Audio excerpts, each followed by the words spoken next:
Thank you so much, Kevin. You're my hero. So Ron Paul, thank you very much for joining me.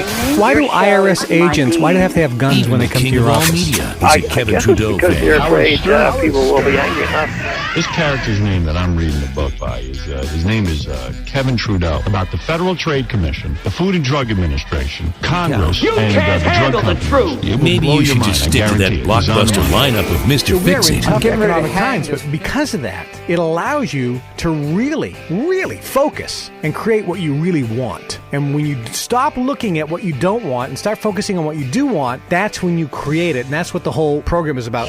The New York Times best-selling author who has sold some 30 million copies of books like Natural Cures They Don't Want You to Know About, Debt Cures, and The Weight Loss Cure, Kevin Trudeau, is now on the air. The Kevin Trudeau Show. Guaranteed to make your station sound larger than life. The remedy for boring talk radio. I gotta pull back the curtain and expose the great Oz for who he really is. We gotta share with you the solutions so that you can make more money and enjoy your freedom. Did I mention that you'll get on air? Take a look at your current hosts. Do they have a 70% recognition rate among your listeners? Do they spend up to $1 million a week on TV in your market? Do they use their publishing, online, and TV empires to promote your station? How often do they make personal appearances in your market to help you make more money? Maybe it's time you had talent who does all those things. Ron Paul, thank you very much for joining me. Why do IRS agents, why do they have to have guns when they come to your office? I guess it's because they're afraid people will be angry enough to shoot them. Maybe you're not ready for this show. Maybe your programming and sales teams can't handle what this show will bring week in and week out. You can't handle the truth! Maybe you should just stick to that blockbuster lineup of Mr. Fix-It. I'm getting ready to hang this vintage Victorian wallpaper. The computer nerd. We got an email request on the steps to replace a bad CD-ROM or add one. And the real estate huckster. For those of you who are smart enough to take advantage of what's going on.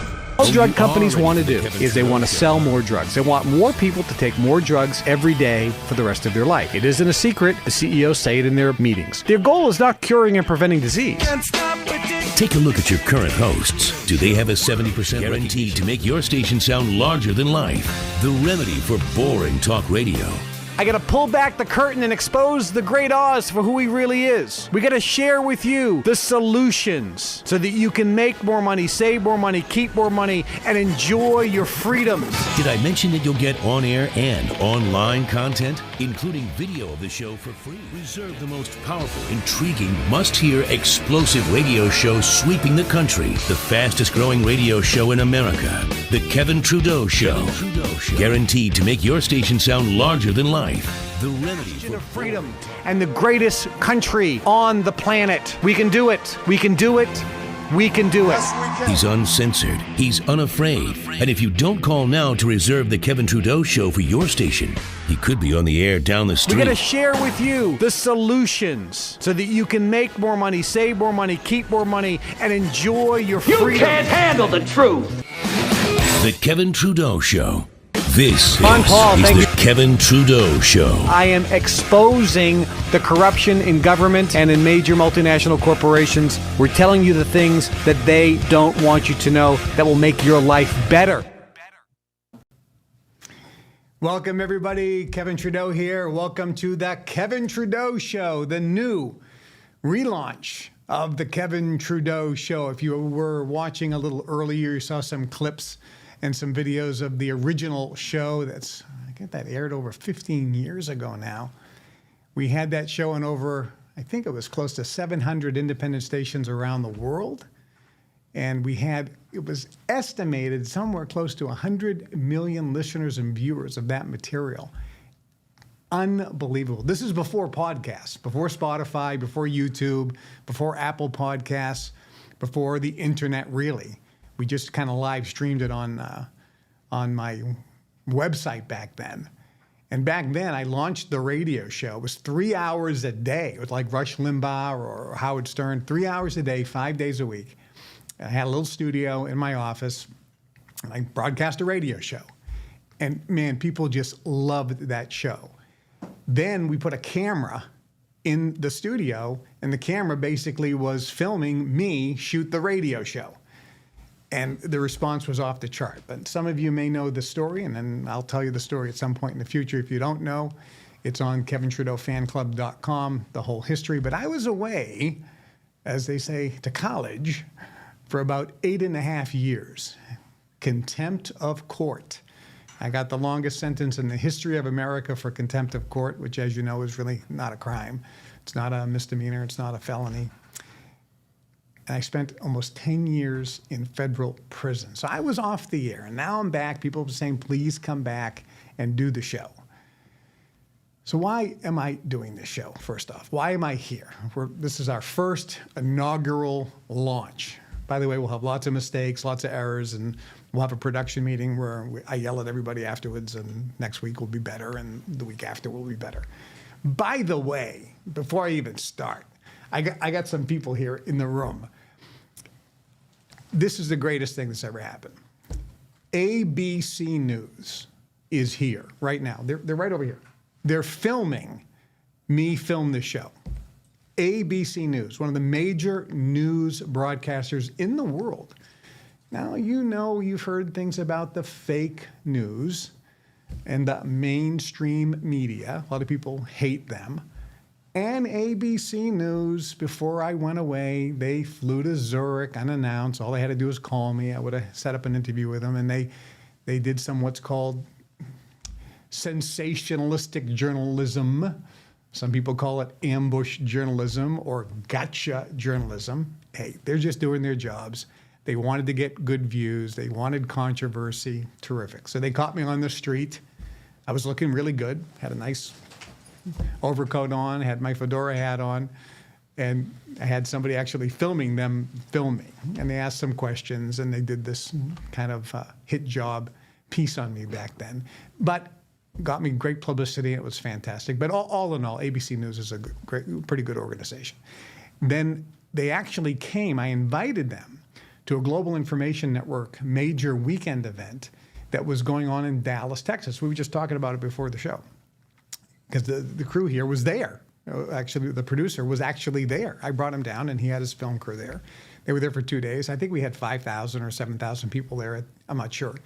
Obviously, Kevin Trudeau fans. And the whole idea was, you know, why is the government coming after me when all these people like what I have to sell and enjoy what I'm presenting? And we'll talk about that. There's some reasons behind the scenes that's been going on. And you know about censorship today probably more than anything, if you've been following other podcasts and people that get demonetized from YouTube or kicked off and banned from social media channels, whether it's X, which used to be Twitter, or Facebook. They get banned from Facebook or banned from X or banned from YouTube. Censorship, unfortunately, is in full swing. It's really probably nothing like it in the history of America. It's similar to now in America, the type of censorship that goes on around the world. But ABC News did a great job. And the point is, if you look at the major news organizations in the world, BBC is up there, obviously, ABC, you could argue NBC and CBS, you could argue Fox. The cable ones really aren't that big anymore. You know, CNN, MSNBC, they're pretty small. But ABC News is probably right at the top. And we sent out a press release about this show, and they called, and I invited them in. I said, yeah, film me doing the show. And so they've been really nice. They've been here filming the kind of the setup, and they film me driving in, and they're filming the show today. And the reason why I tell you that is this is a big deal. I remember Gladys Knight, Gladys Knight and the Pips. Gladys Knight was married to Les Brown. Now, if anybody of you know me, if you're a member of the Global Information Network, or if you've heard me talk before, you've seen pictures of me and Les Brown. I've had Les Brown speak at my events. Les Brown is a friend of mine. He's been at my house. We traveled the world together. Well, Les Brown used to be married to Gladys Knight. Well, this is years ago. So Les calls me up and he says, Kevin, Gladys is performing at the Maryville Holiday Star Theater in Maryville, Indiana. It's about an hour from you in Chicago. Do you want to go to the show? I said, yeah, I'd love to go to the show. He said, I'll get you backstage passes. I said, it's fantastic. So I go to the show. Obviously, if you look at my skin color, I am white. And I go to the show and everybody in the audience is black. And it was a great show. But I'm the only white guy there. And when I go backstage, I got my backstage pass, walk backstage, and I'm saying hi to all these different people, and I am the only white person backstage. And this one guy comes up to me, he looks at me, and he says, you know, I don't know who you is, but for you, you're somebody.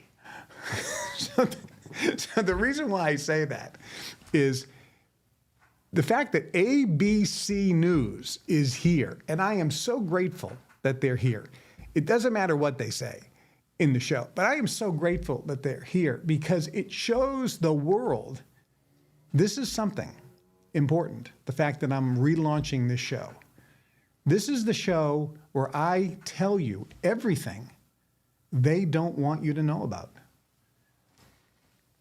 And there's a reason why I went away for almost 10 years. It had nothing to do with contempt of court. It had to do with you know what, but I'll talk about this. But why am I doing the show? Why am I relaunching the show? We were talking about this before the show. Why are you doing this? Hey man, I could retire. I don't need any money. I don't have any, but I don't need any. I've had it. I've been there and done that. There's nothing else I need to prove to myself or anyone else. I don't need this. So why am I doing this show? When I was away for almost 10 years, there used to be every day called mail call. And all the inmates used to get together and they'd say, mail call! And all the inmates used to come running. And a guy would have a stack of mail and he'd go, Smith, Harris, Alvarez, French, Eastman, Castellano, and to Wakefield, to give all these names out. Usually in our dorm area, we had about 35 guys. Maybe 7 or 8 guys would get mail on a given day. And everybody wished they got mail. But very few people got mail. Because we like to get mail. We like to know that people are out there thinking about us and writing, giving us some mail.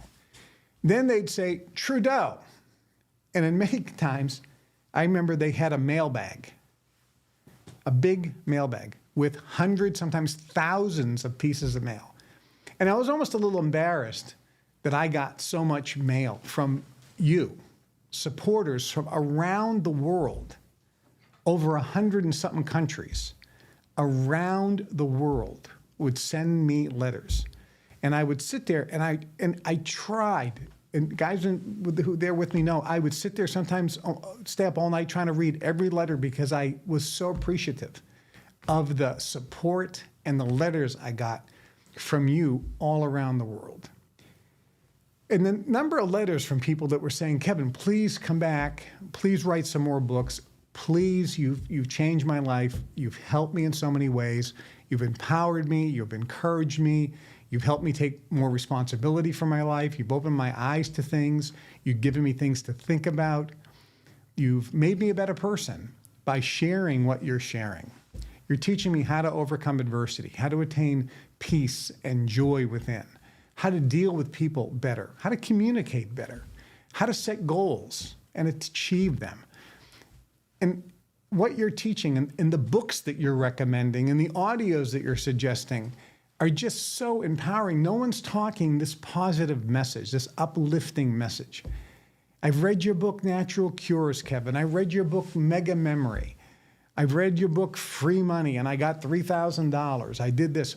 I used to read all those. So when I came out, I thought, if the opportunity is there, I think there's a lot of people around the world that do want me to share information. So I started looking across the internet, and I started looking at all these podcasts.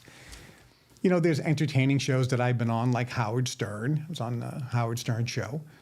I was on Rush Limbaugh, one of the rare people who was a guest on the Rush Limbaugh show. Many, many other talk shows and television shows. The Today Show with Matt Lauer, CNN, Fox and Friends in the morning as a guest, blah, blah, blah. Okay. But when I went on the air, when I went on the internet, when I came out, I started looking at these podcasts. And there was one, the number one, most listened, the Joe Rogan Experience. Now, I know Joe. I don't know him very well, but I know Joe. Joe and I commentated a pool match that I put on in California. I asked him to come in because I know he shoots pool real well. And I used to actually date a girl, Tammy Sheffield, who was on Fear Factor, and Joe hosted that. She won Fear Factor, and she knew Joe. And so we were going to do this pool thing. But Mike Siegel, some of you heard me talk about him, the 10-time world champion pool player, winningest player of all time, won 100 tournaments, more than anybody else. He knew Joe, and so we called Joe Rogan, and he accepted to come in to commentate. So it was me, Joe Rogan, and Mike Siegel commentating this match. And of course, Joe's great. He does UFC now, and he's just fantastic. And then we went to play pool afterwards. And Joe Rogan is a hell of a pool player. I mean, I remember the first rack, we were playing 10 ball, he ran the table. And Siegel goes, Trudeau, you got your hands full here. I go, no kidding. Oh my God, he's good. So he's a great pool player. But he talked about me on his podcast as well.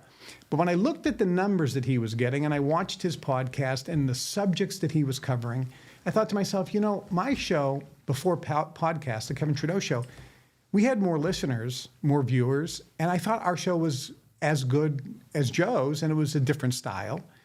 It was entertaining and fun. So I thought, okay, I could do something, and I wouldn't really be competing with Joe's show. It's a different type of show if I do a Kevin Trudeau show. And then I looked at Russell Brand, and he looks into the camera and rants and raves, and he's got a lot of energy and super intelligent guy. I don't know him personally, I never met him, but I know other people have talked to him about me, and they've had conversations, I believe. But I watched that show. And then, of course, Alex Jones. I've been on the Alex Jones show, and he's banned from everything now. And I watched that show and the number of viewers that he gets. And I started watching the Y-Files and all these other shows. And I'm thinking, nobody is out there doing the type of show that I think people may be interested in. And that's why I'm doing this. I'm doing this because there is something missing in the marketplace that I think this show is going to pick up. So I think you're going to love this show. I think you're going to love this show as good or more than any other show out there. Now, how long am I going to do this show? First, I don't know. We're testing this. If you're watching, you need to subscribe, and you need to write comments down. What else did they need to do to get our algorithm up? Write comments. They need to subscribe, set up your notifications. Thanks, fellas, for the help. They're all. I'm asking questions over there. Everyone just staring at me like, thanks.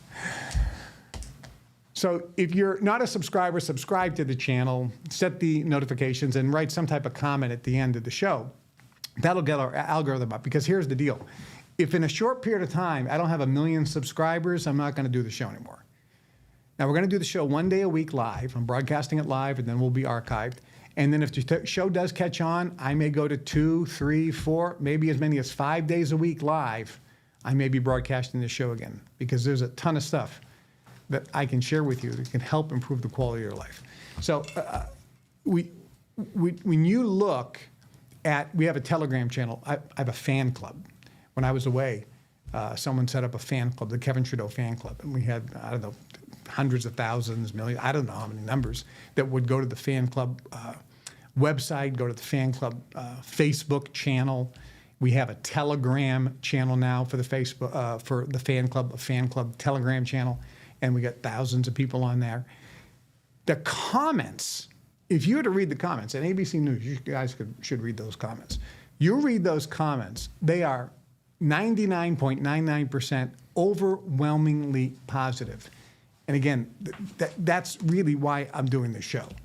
So what is this show going to be about? How is it going to be different from some of the other podcasts that you're watching or YouTube shows that you're watching?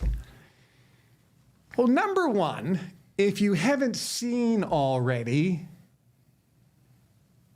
this is a classy show. I mean, look at the little set here we built. And it's going to get better, but, and by the way, this you may notice this says World's Best Mentor. This is a classy show. So this isn't me doing a podcast wearing a T-shirt. I haven't taken a shower in 3 days, in my basement. Think about it. The camera's not there. This is a classy show. I'm actually in a palace right here, right? And it was interesting because I'm at this palace. The guy who owns the palace, I found through my DNA research, is a relative, a distant relative. And if you see the picture of the painting of the ancestor behind me, that's an ancestor of mine. Some people say that that person looks like me. I don't know if you can kind of see that, but some people say that guy looks like me. I'm kidding. It's not. We're not in a palace. We're in an office building. We just made it look like a palace. But the point is, this show is a little classier than any other podcast on YouTube. I guarantee you watch any show on YouTube, this is going to be the classiest show that you're going to watch. Class. Number one. Notice that I'm not wearing a t-shirt and a baseball hat. Now, if you watch my old shows, I did. I had a baseball hat, sunglasses on sometimes, fedora on, had a weight vest on one time. People thought it was a bulletproof vest. So that was a different genre. I was shooting a radio show that wasn't meant for television or YouTube, and I was just doing a radio show. All you could do is listen to it.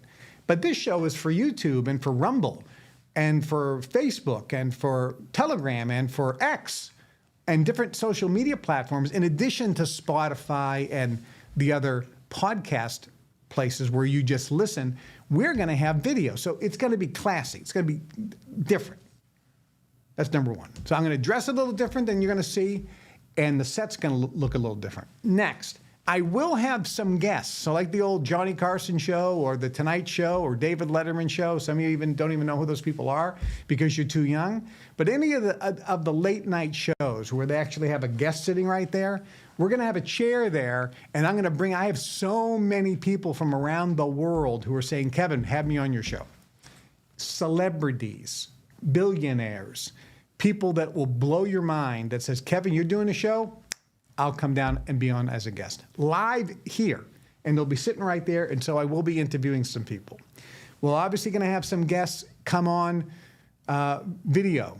So I'll have a split screen where I'll be there and I'll have a guest who's not here, but you'll see them on. And again, if you looked at the old show, Suzanne Summers was on my show. She passed away, obviously. Many celebrities were on my show. Jesse Ventura, past governor of Minnesota. Some of you know him, some of you don't. I had a lot of people on that show, and experts on genetically modified food and government experts, and you name it. Judge Napolitano was on my show from Fox News, author, expert in many areas. It was a phenomenal show. This one's going to be even better. So I am going to have guests as well. What subjects am I going to be talking about on the show? Well, it's going to be everything they don't want you to know about.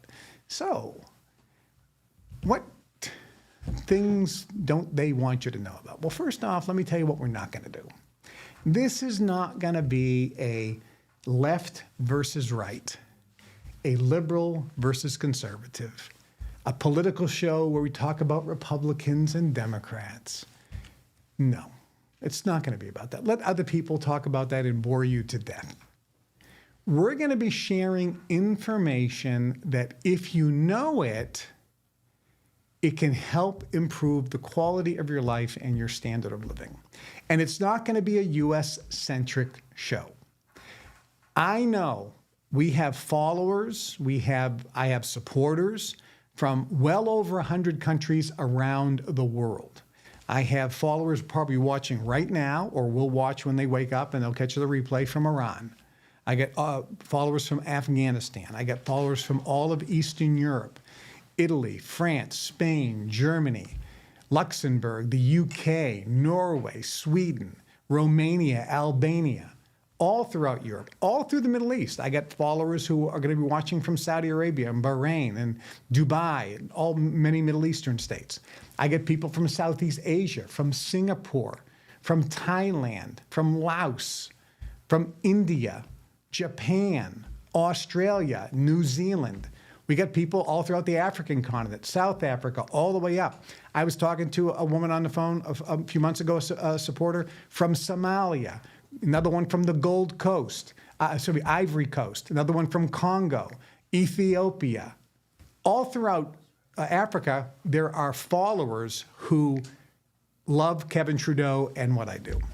All throughout Central and South America, Mexico, all Central American countries and South American countries got a huge following in Brazil, Argentina, Chile, Colombia. I had somebody from Ecuador, Guatemala in Central America, all over the world. Tons of people in Canada, tons in the US, you name it. I don't know about Russia. I haven't yet had someone there, but well over 100 countries. So this show is not going to be US centric. It's going to be information that no matter where you live in the world,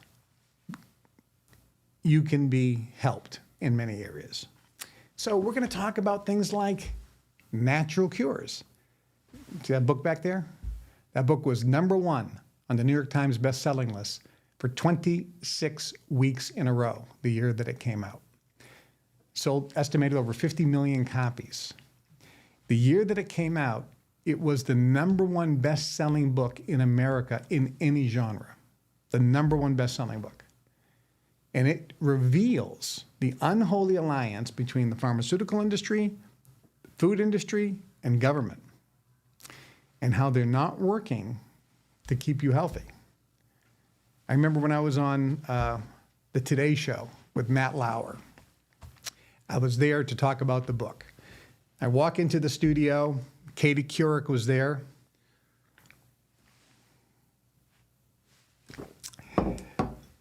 She says, "I got your book. Can you sign it?" Of course. "Can I get a picture?" Of course. The cameramen were there. "I got your book. Can you sign it?" "Can I get a picture?" Yes. I was there signing autographs and taking pictures with the entire crew. Sat down with Matt Lauer, and Matt Lauer says, "Look, the drug companies are our biggest advertiser here at NBC. So let's just not talk about the drug companies, but you can talk about anything else in your book, but just don't bash the drug companies. They're our biggest advertiser." He says, "I want to help you promote your book, and I want you to sell a lot of books, but just don't mention the drug companies." Well, back then, I was a little more aggressive than I am today. We were talking about this. What's different with you today? Well, back then, I was a little more aggressive than I am today. When I sat down with Matt Lauer, I don't remember the first question he asked me, but I do remember my answer.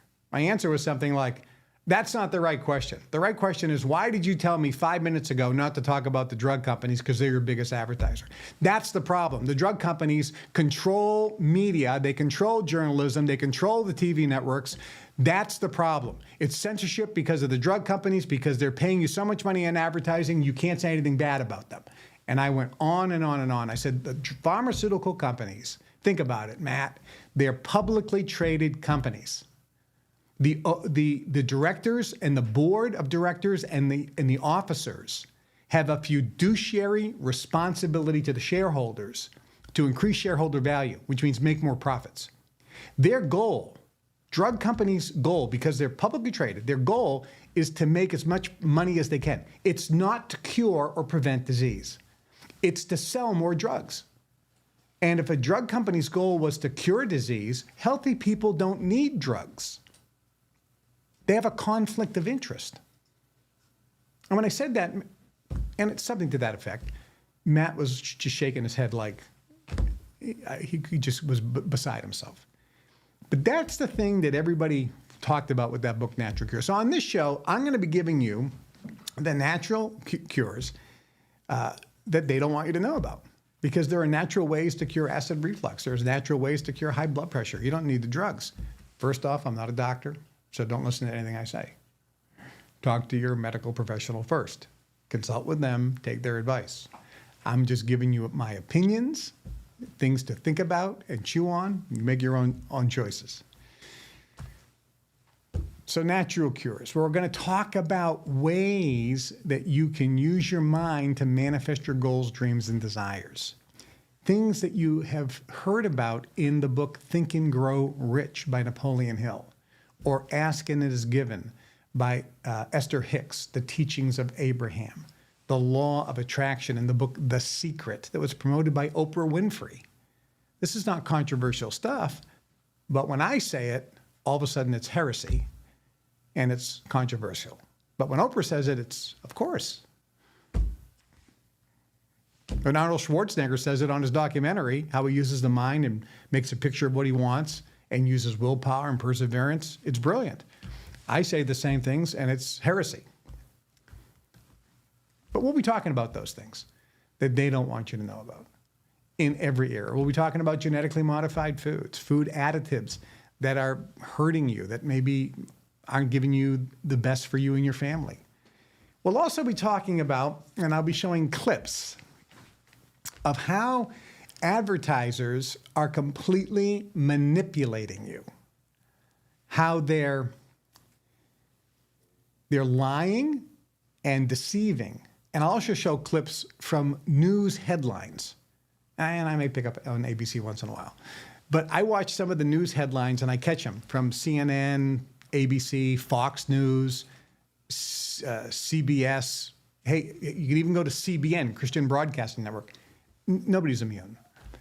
But if you look at the headlines, I can show you how the headline is misleading. It's misleading. It's not honest. And many times, it's not even truthful. Now, there's a difference between truth and honesty. If you omit something, even though you make a truthful statement, you're not being honest. It's like when the guy says to his wife, yeah, I had lunch with a friend. Well, that's a truthful statement. But if he was honest, he would say, and my friend is my ex-girlfriend who I used to sleep with.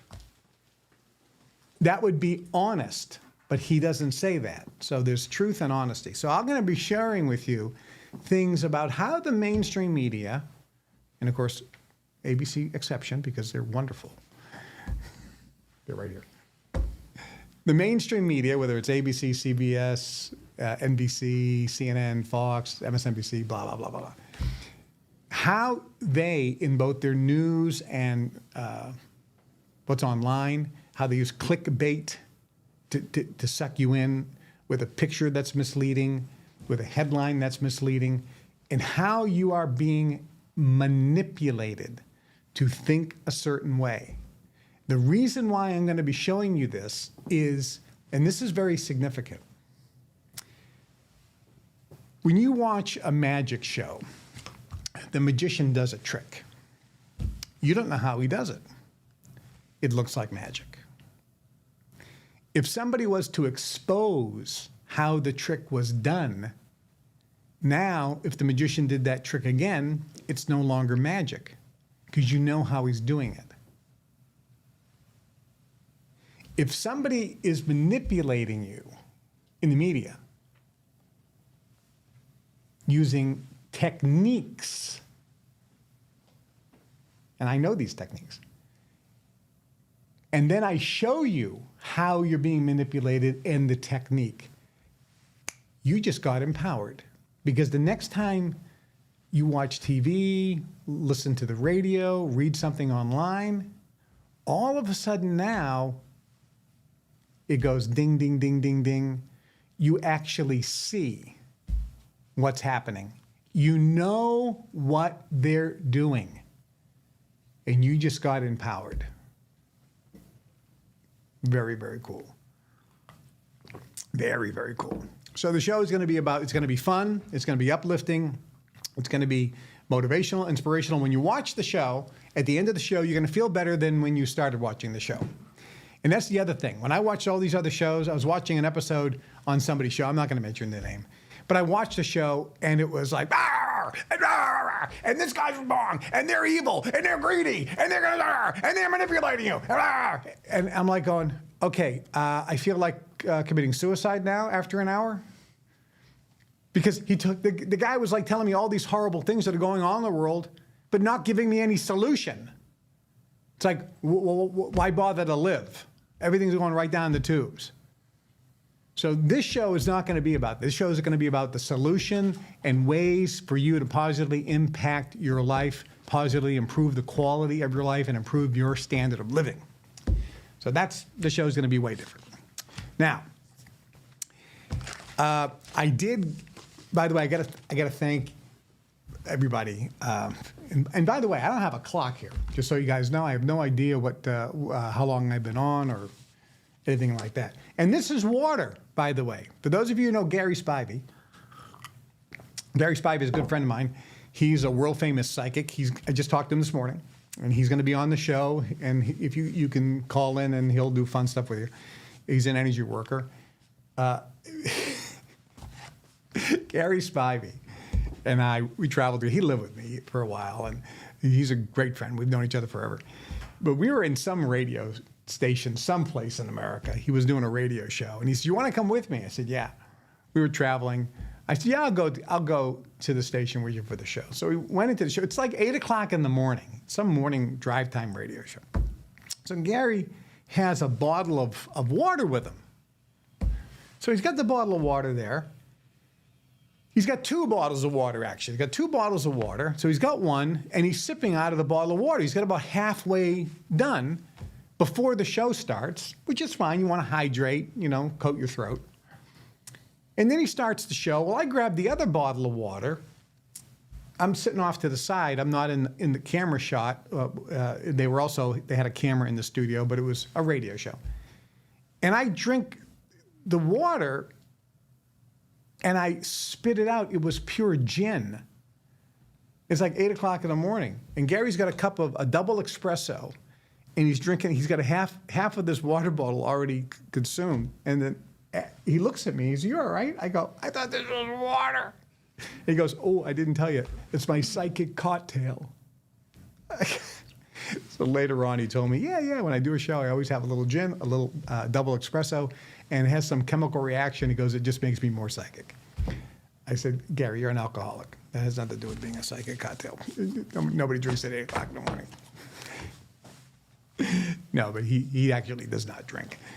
Only once in a blue moon. But he's a great guy. So this is actually water, and you guys can verify. We have the accounting firm of ABC News over here verifying everything that I say, doing all the fact checking. But before I got to talk about a couple of things here. I had a birthday recently, February 6th. If you're on the Telegram channel, the fan club Telegram channel, you heard about that. So first off, I want to thank the hundreds of thousands of you that have sent me messages, whether it's a Telegram message, whether it was an email, whether it was a text message, whether it was a card, phone calls. I got so many cards, just stacks that came in for my birthday. And I just want to thank each and every one of you for your love and support, and I appreciate you deeply. And there's a couple of them here I just want to read, which I thought were kind of apropos. It says, "Happy birthday, Kevin. Love you from Saskatchewan, Canada.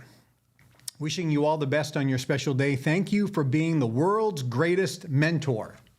Well, actually, it's the world's best mentor, but I appreciate the comment. "I wish you an abundance of health, wealth, happiness, and success. Much love."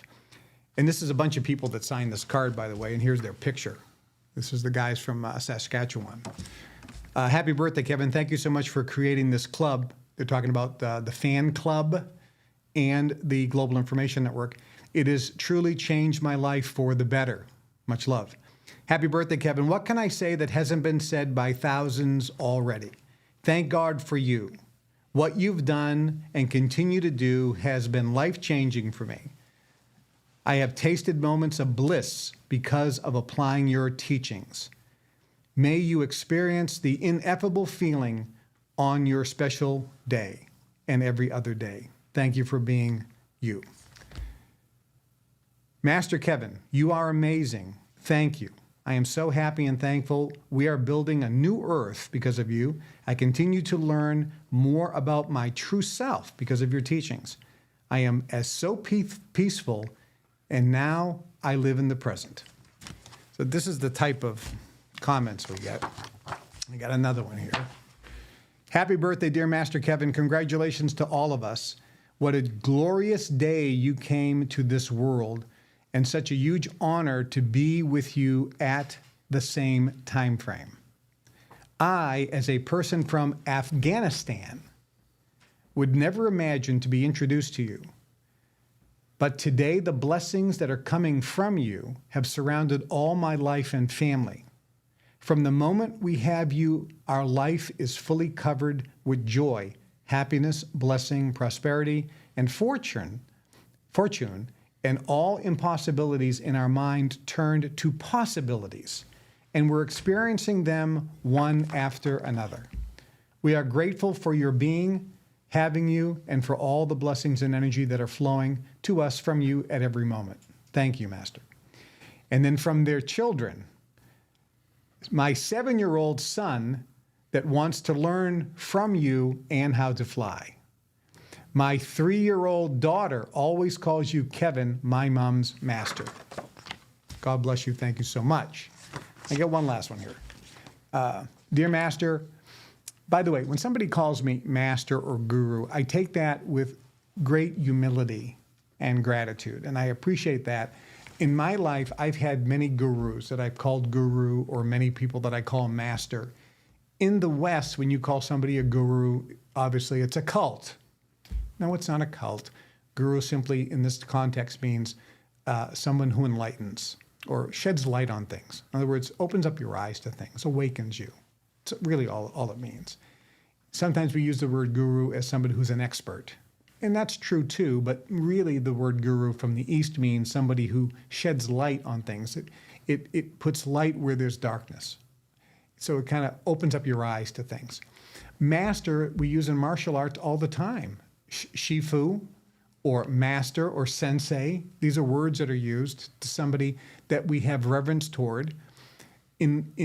In many parts of the world, a professor at a college or university is called master. Nobody thinks it's a cult or wrong. So many people that write me are from around the world in different cultures. And sometimes somebody who's from the West thinks this is weird. Well, be a little more inclusive. Be a little less judgmental, Westerners. You know, there are other cultures out there. You know, our show, by the way, I believe is going to be, and is already, the most inclusive show anywhere in the world. We accept everybody. We got people, it doesn't matter what your skin color is, doesn't matter what your religion is, doesn't matter what your sexual preference or orientation is, doesn't matter if you're tall or short, thin or fat, doesn't matter if you eat McDonald's, and it doesn't matter if you take shots or do whatever. There is nothing. We are all love and light, and everybody is loved unconditionally, without exception and without condition on our show, and everybody is welcome. God bless your mother and the day she gave birth to you, February 6th. I am sure you feel her smile and love every day. You have changed my life. There are no words to describe the gratitude I feel for the constant gift that you are. Sometimes, honestly, a lot of the times, I have questions. You answer them as if you were right here. Sometimes it's through a lesson or something in Your Wish is Your Command. That's my audio series that I did. Or even through an experience, and it's like you're there. I am growing. I still have a lot to learn and always will. Thank you for how far I have come. Again, just a couple of them, but we got thousands of them. Thank you all for all of the beautiful, beautiful messages. Oh, one other thing. I'm learning about this new genre. In America, we have something in the Constitution called free speech. It's the First Amendment. The First Amendment, actually, I read it one time on the air, and then I got thrown in jail the next day. Absolutely true. I was hauled into court the next day after I read. How dare I read the First Amendment of the United States on the radio and tell people what it actually is in there? How dare? How dare you? Well, one of the things in the First Amendment says you can petition government for grievances. You have a right to do that. But if you do it, you'll go to prison. Wait a minute, I thought it was a First Amendment constitutional right. Oh, well, don't worry about that. But anyways, we have a right to free speech, but not really, because I'm broadcasting on this platform called YouTube. YouTube is an independent company. Do they have a right to censor what's on YouTube? Does Facebook, Mark Zuckerberg, does he have a right to censor what's on Facebook? Does Elon Musk have a right to censor what's on X? He owns X, the former Twitter. I don't know the answer. I'm not a legal scholar. Many cases in court say, yeah, they have a right to. If you own a magazine, let's say your magazine was called Christian Living. Let's say you started the magazine, Christian Living. You're a born-again Christian. Christian Living. And somebody came to you and said, I want a full-page ad promoting a photographer who specializes in homosexual weddings. And you're the publisher of Christian Living, and you're a born-again Christian, and you say, I'm not going to accept that ad because it goes against my Christian beliefs. Well, are you censoring that person? Or do you have a right not to accept that ad? Good argument, right? If you are a Muslim, Muslims don't drink alcohol, or not supposed to. Let's say you're a Muslim and you have a magazine called Muslim Living, and a beer company comes and said, I want to run an ad for beer. And you say, no, that goes against our Muslim Islamic beliefs. Do you have a right to censor that speech and not allow that person to talk about alcohol and the benefits of drinking alcohol? Is that censorship, or do you have a right to do that? That's a good argument, right? So here we are on YouTube, and YouTube has a right, whether they have a right or not is debatable, but they do kick people off YouTube if you say things that they don't like. Okay, we know this. This is 100% absolute, right? So I asked my staff came to me. I didn't know this. They said, oh, by the way, this just happened about 5 days ago. Oh, by the way, like, thanks for the heads up. Oh, by the way, Kevin, when you do your show, there are certain things that you can't say. I go, what are you talking about? It's on the internet. I can say anything. I mean, I see people cursing and swearing. I watch Joe Rogan. It's F this, F that, F this, F that. I don't swear in rare instances, usually for comic relief, but not even because I don't think it's funny. So on our show, we're not going to curse, for example. I have a big enough vocabulary. I don't need to use the F word. Okay. I remember I was talking to a guy, and he says, he's from the East Coast, and he says, yeah, my mother told me to do this. I go, mother? I go, it's mother. He goes, oh, you said half a word. Some of you will get that on the way home. But I was told you can't say certain words, certain subjects you can't cover. Certain subjects I can't. Yeah, if you talk about this subject, you'll be branded with presenting misinformation. But it's an opinion. No, but they'll brand you as an espouser of misinformation. I go, you mean there's thought police now going on? You can't give an opinion? Like, is there a rule book? They go, yeah, there's a bunch of words that you can't even use the words. So look at this. Look at how many words. Look at how many, these are the words. I'm looking at these words. You mean I can't say, well, there's two numbers. There's two numbers. I can't say these two numbers. I can't say that. That can get me kicked off YouTube. I mean, I'm not going to say it anyway. But what if that was the number of our phone number and I gave that out? I mean, I could probably be kicked off. I mean, seriously, because some algorithm is going to just, there's not a person, oh, call us at 1-800-6, and then we get kicked off. Oh, by the way, I am going to be taking phone calls, not today. I'm looking at my guys over here. I thought we were going to be taking phone calls today, but we're not. But we will be taking phone calls in the future. So when you come on, you'll be able to call, and I'm going to have a phone right here. And I'll be able to pick up the phone and go, hello, you're live on the air. And you can have a conversation with me. So that's going to be a lot of fun as well. But look at the number of words is mind-boggling. So a lot of guys on YouTube broadcast we'll call it the clean version the watered down version on YouTube, and then say, now it's time to switch over to the social media video platform called Rumble, which won't kick us off. And then people switch to Rumble, and then they watch the rest of the show where all this stuff that you're not allowed to talk about on YouTube gets discussed. Why do they do that? They do that because YouTube has a much bigger audience. Rumble is very, very small. So if we just broadcast on Rumble, we wouldn't have any viewers. Now, we're just starting. We don't have very, very viewers now. I don't know if we have 500 or 5,000 watching right now. Probably by the end of the week, we could have 10, 20, 30, 50, 100,000, who knows. But like I told you, we need to have 1 million subscribers. Otherwise, I'm done. So I'm going to encourage you, send this link out. I don't even know how to do it. I am not a social media guy, but send the link out to everybody you know. Get people to subscribe. Make sure you set up the notifications, and make sure you also write some comments. All these things go into the algorithm, which tells YouTube that we're liked. But look at the amount of words here. This is mind-boggling. Censorship at its highest rate. And then look at this. Spam and deceptive practices. So I get this report I got to read. And this is about all the sensitive content I can't talk about.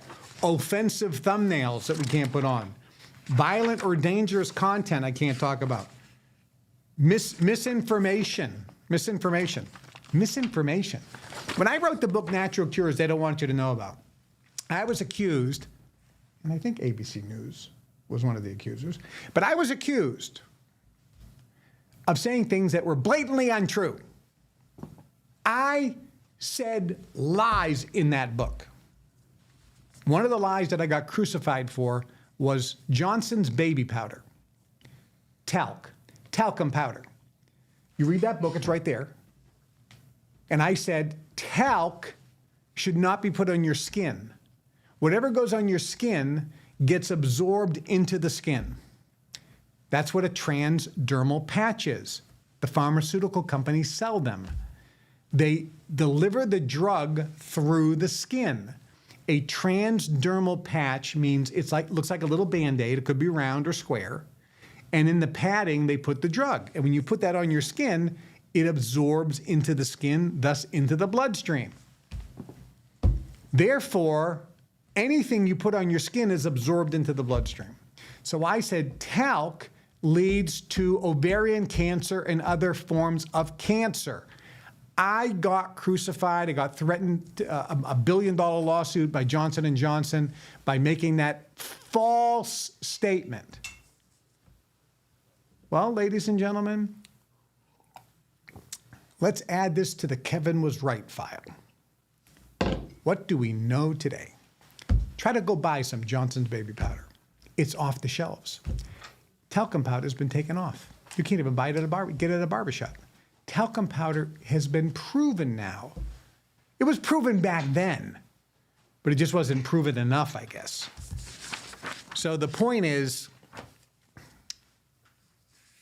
we'll probably do the same thing. We'll probably have the show here on YouTube, and then we'll switch at some point over to Rumble, where it's the floodgates are open, baby.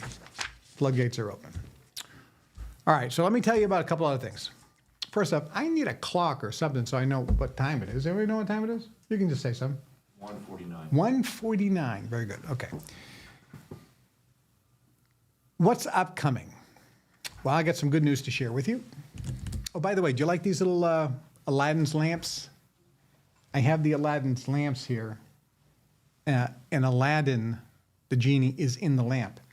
And there's another one. I got 2 genies because I will open up Aladdin's lamp, and when I do, he will grant you your wish.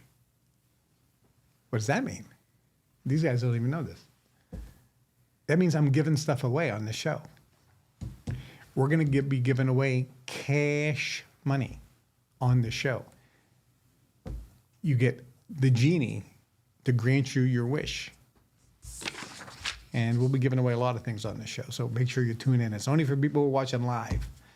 All right, so a couple upcoming things. And this is our inaugural show. We're just kind of giving you an overview of what's going to be happening in the future. See that book, Natural Cures? I wrote that book a while ago.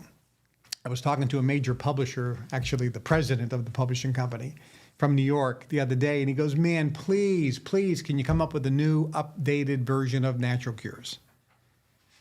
Because things have to have change, and many of the things in there, and he was rattling off, he was the one who mentioned the talcum powder to me, and a bunch of other, he goes, all these things that you said that back in the day, I have all the media where they were saying that you're spreading misinformation. They're all proven to be true now.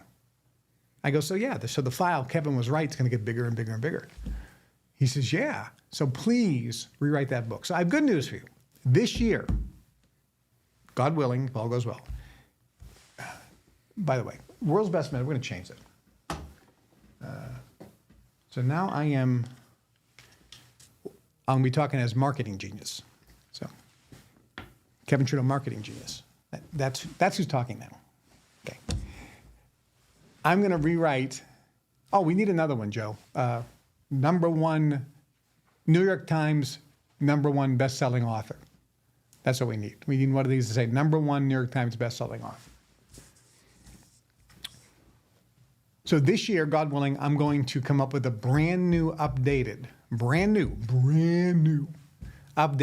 Natural Cures They Don't Want You to Know About book.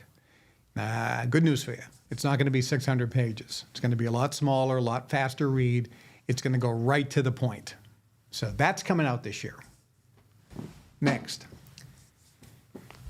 When I came up with the book Natural Cures They Don't Want You to Know About, I also launched naturalcures.com.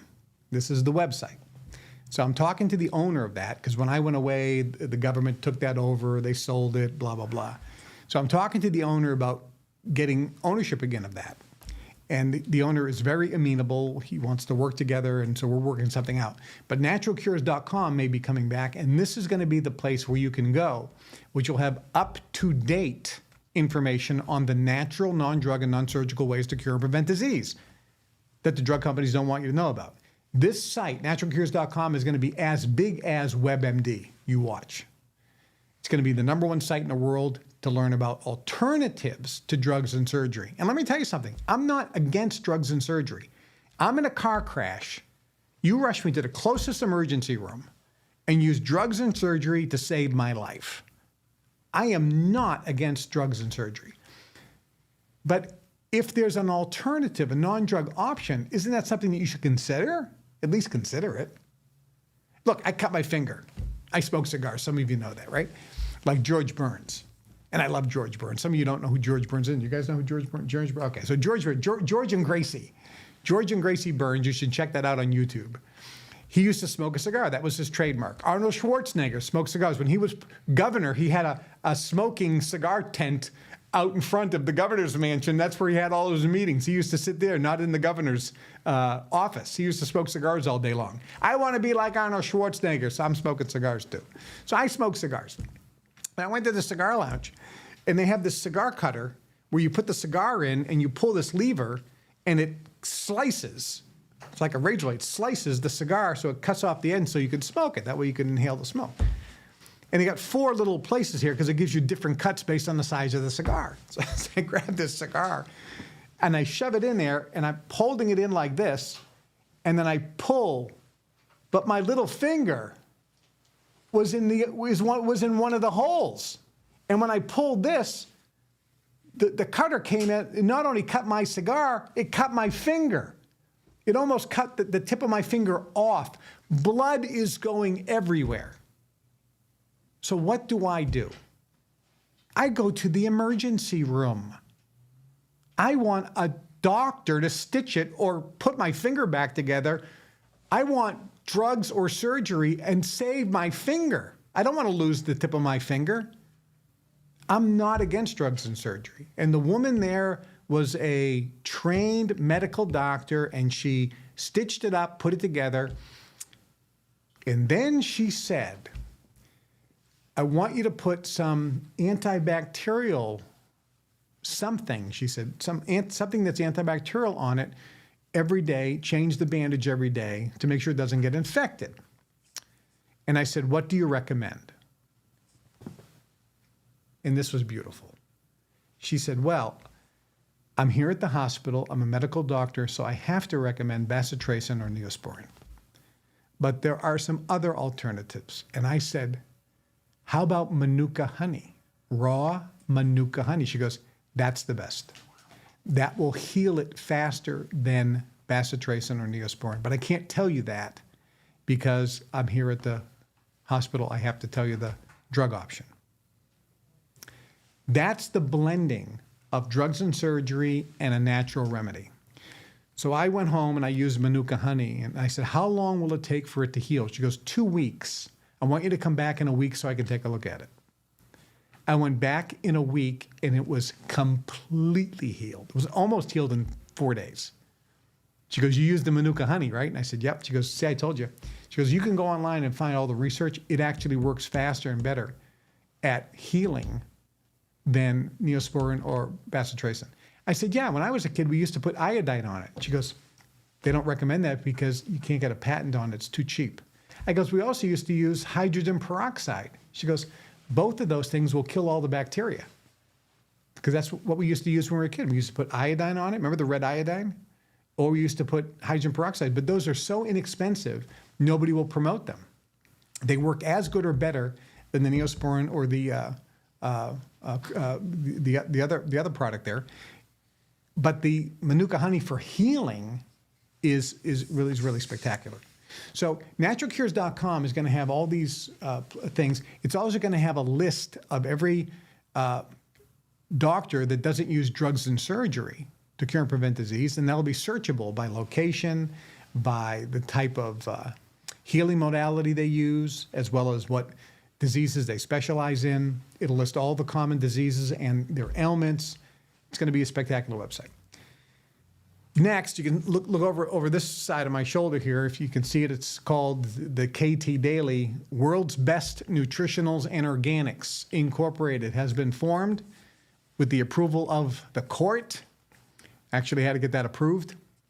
And I will be bringing back the KT Daily, and we're going to put together a whole list of natural organic products. Why did I do this? Look, I take food supplements to supplement my food intake.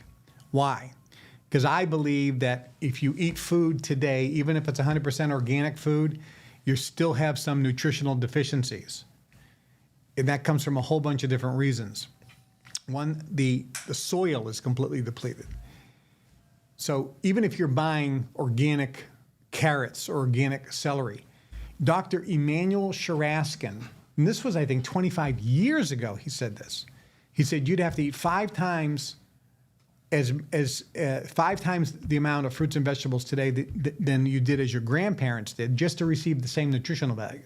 That was 25 years ago. It's worse today because of the way that herbicides and pesticides and fertilizers, chemical fertilization is used. They don't use crop rotation, so the mineral content in the soil just gets depleted. Think about this. You go buy an onion. When I was a kid, you used to get an onion, and you used to cut the onion. The moment you cut the onion, what happened? You cried. You can slice onions all day, nobody cries. You can't even taste the onion. They have no taste. Think about that. None. So food is depleted of nutrients. So you need to take some nutritional supplements, but you're getting ripped off. Everybody who's taken vitamins, I'll be explaining this on the show. This is all free information. I am going to write a book called The Vitamin Scam, which will expose how you are being ripped off by the nutritional companies. So not only did the drug companies hate me, because I've exposed that in Natural Cures, and the food companies got exposed what they do, all the food additives. Now the vitamin companies, who were my last group of friends out there in the business world, they're going to hate me now because I'm going to come up with a vitamin scan and show you how you're getting ripped off by all the food supplements that you're taking that are just a waste of money. So the Vitamin Scam book is coming out, but the World's Best Nutritionals and Organic is going to have a range of products going to blow your mind. The best of the best, in my opinion. Nutritional supplements, but also foods. I'll give you an example. Italian salad dressing. I want to buy some Italian salad dressing. So I go to Whole Foods and I look. I'm looking for Italian salad dressing. Italian. Italy. Right? Parli Italiano? Italiano. Io sono Italiano. I am Italian. How do you make salad dressing in Italy? What type of oil do you use? Do you use grapeseed oil? Do you use canola oil? Do you use avocado oil? This is a trivia question. If you're Italian living in Italy and you want to make an Italian salad dressing, are you using soybean oil? Are you using sunflower oil? Or are you using extra virgin olive oil? Oh, in the back? Nope, not sunflower oil. No, you're wrong. Over here. Avocado, no, not the avocado oil. No, the Italians in Italy aren't making their dressing with avocado oil. But organic avocado, nope, they still don't use it even though it's organic avocado oil. How about over here? Organic soybean oil, non-genetically modified. No, the Italians actually don't use organic soybean oil. They use extra virgin olive oil. I can't find. Then I went online. Organic Italian salad dressing. And I'm looking. I can't find one that's made with extra virgin olive oil. So this started this company. Because I'm going to make things like salad dressing, ranch salad dressing, Italian salad dressing, Russian salad dressing, Thousand Island salad dressing, French salad dressing. That's going to be made with the best ingredients we can find that nobody is using, because even though it says organic, these people are not your friends. I went to their manufacturing facilities. I've talked to the presidents of these companies. And you know what they tell you? They go, Kevin, it's not about the ingredients. You can put this in and it's cheaper. It's about what the label says. People don't know the difference. If you put organic, you can use the super organic soybean oil, and people will still buy it. I go, yeah, but it's not the best salad dressing. It's not very good, is it? No. I just got a time. It's 2 o'clock. It's 2:03. Is that the time, or is that how long I've been on? 2:03. It's 2:03. Okay. We still got some time for our inaugural show. So I'm launching World's Best Nutritionals and Organics salad dressings. It's going to be the best ingredients in the world, and it will taste the best. I'm going to double blind taste test this across the board. It's going to be the best tasting salad dressings in the world. What else are we going to sell? A whole bunch of stuff. I'll put together a list. I'll tell you more later, but I'll tell you another one. Frozen pizza. Do you know this? It's the number one selling frozen food product in the United States. I don't know around the world. So if you're in Afghanistan, I'm not sure if it's the number one selling frozen item there. I don't even know if you have frozen items there. But in America, I can't find a frozen pizza that's any good. Why? Number one, the flour. First and foremost, it's the flour. In America, Canada, and around the world, people have gluten sensitivities. I'm allergic to gluten. I'm sensitive to gluten. I have celiac disease, which means I can't deal with gluten. Gluten makes me bloated. Gluten makes me gassy. Gluten makes me spacey. Gluten makes me get fat. Yes, you are correct. But let's think about it. I was in Las Vegas getting on a plane. The guy in front of me had a carry-on with this Italian label on it. And it looked like a flour company. I said, is that a flour company? Yeah, I represent this flour company from Italy. I'm Italian. I says, you and I need to talk. I says, is there a difference between flour from Italy and flour in, let's say, America and Canada? He goes, yeah. What's the difference? He goes, well, it's multiple, but I'll give you a couple of them. He says, number one, the wheat that they use in, if you start with the seed, much of the seeds used in North America, and Canada, are either genetically modified or a hybrid, which means they're not natural. They're not an heirloom seed. It's not what nature intended. It was manufactured through splicing and dicing for specific commercial purposes. It screwed up the wheat. That's number one. Number two, what they spray on the wheat and the fertilizer they use is completely different. Next, they're using hard, high protein or high gluten wheat in America to make flour. In Europe and in Italy, we're using soft wheat, not hard wheat, and we're using low protein, low gluten wheat. Huge difference on the body when you eat both. It's like night and day. Next, he says in America, they age the flour about 8 hours. There's some aging process. He says in Europe, it's up to 48 hours where they ferment it. So it's broken down. It's like pre-digested. So if you use Italian 00 flour, for example, to make your pizza dough versus flour from America, and you just eat the dough, one is going to give you a gluten allergic reaction. The other one isn't. This is why people who are even celiacs, in some cases, go over to Italy, eat the pasta, eat the pizza, eat the bread, and go, how come I don't have any reaction? Do you understand this? So our pizza dough is going to be made from the world's best flour, period, in the world from Italy. Then every other ingredient, the tomatoes, are going to be from Italy. It's a pizza. It's Italian. You want to taste the best? Get the best. The cheese, it's not going to be from Wisconsin or California.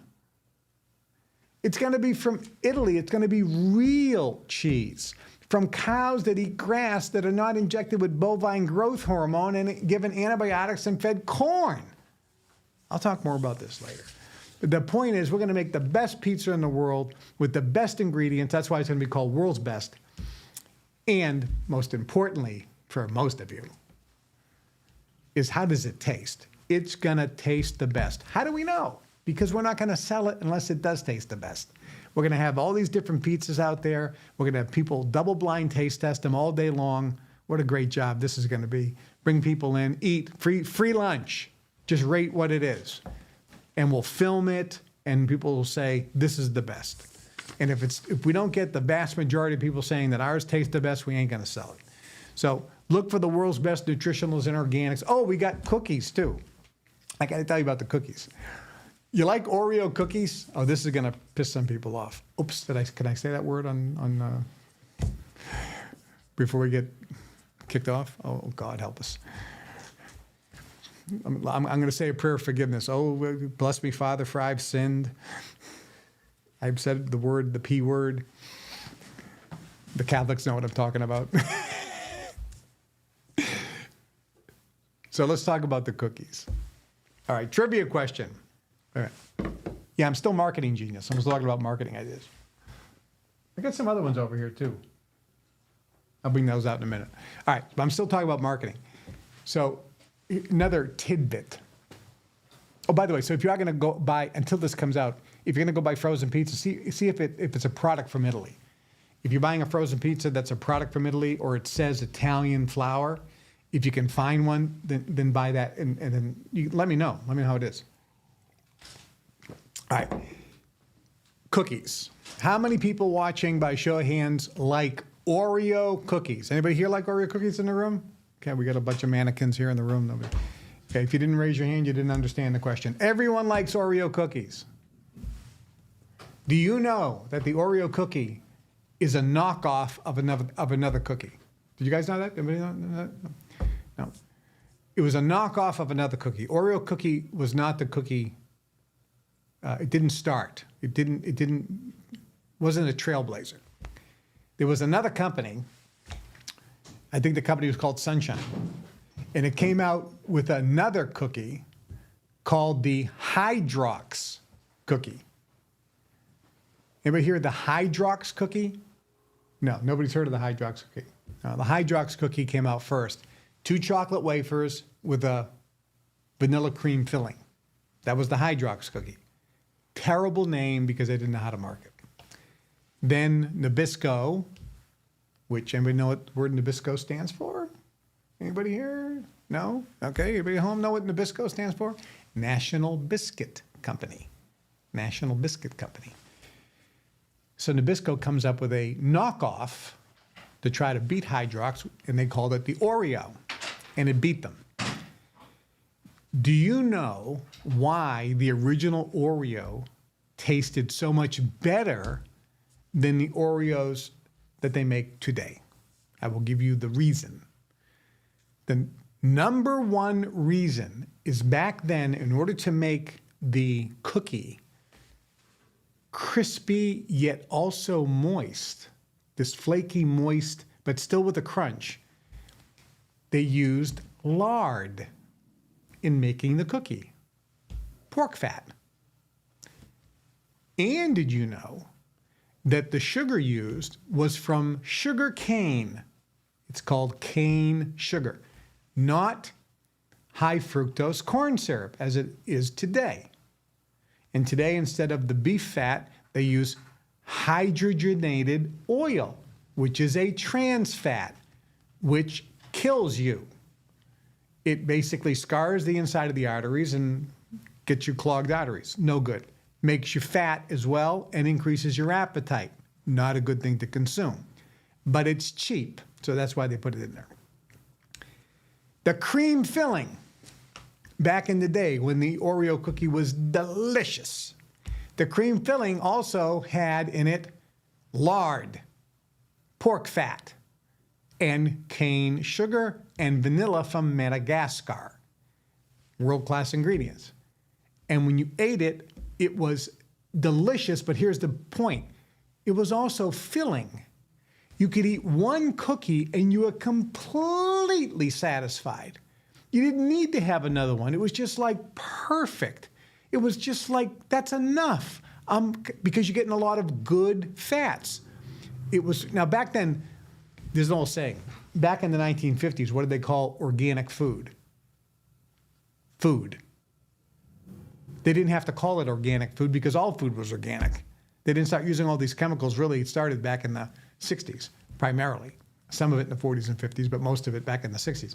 So back in the 20s, all food was organic. They didn't have chemical fertilizers. They didn't have Roundup. Think about that. So World's Best is going to come out with an Oreo-type cookie. It is going to be spectacular.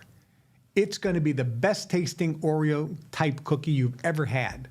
And it's going to have world-class ingredients. Real cane sugar, real vanilla from Madagascar, the best cocoa on the planet.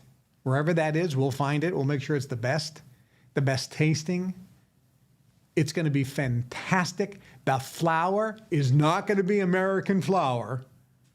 That's high gluten. That's only been, that causes all these problems. It's going to be proper flour, probably from Italy, that's been fermented properly, so it's been pre-digested. And we will use an animal fat in there like they did in the original, and it's going to be spectacular. It's not going to be vegan. Sorry, vegans. But it's going to be spectacular. We'll get a whole bunch of stuff. I'll go over the list later with you. So that's coming out. And the KT Daily Nutritional Supplement's coming out. A couple other things, and then I'm gonna give you, I got see my little cards here? I got so much to talk about. And my time is running out. Because my first show, I promise, is going to be about an hour and a half to 2 hours, maybe longer. We'll see. All right. Anyways, so ABC News said, you don't have a teleprompter. What are you going to read? You don't have a script. What are you talking about? Script? Just put the mic in front of me. All right. Next surprise. See back there over the shoulder? It says, your wish is your command. How to manifest your desires. That's the greatest, it's the greatest manifesting course or success course of all time.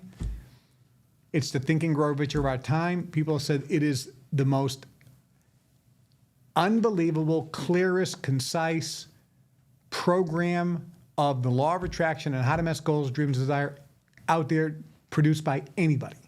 and it contains material that isn't in anybody else's courses, and that's true. Well, as I mentioned to you, I was talking to the publisher, and I'm going to change this. I'm going to be not marketing expert right now. I'm going to be, here we go. Oh, that'll piss everybody off. Guru. So, your wish is your command, coming from the guru, Kevin Trudeau Guru. I'm going to put that in a book. I am going to, by the end of the year, God willing, write the book, Your Wish is Your Command. That's why we have the little genie. How to have your own personal genie that can virtually grant you your every wish. It'll be the Think and Grow Rich of our time. It'll surpass The Secret. It'll surpass The Law of Success in 16 Lessons by Napoleon Hill. There isn't going to be a book out there that is as systematic on how to have a dream, have a goal, and manifest it, and turn it into reality. Your Wish is Your Command is coming out.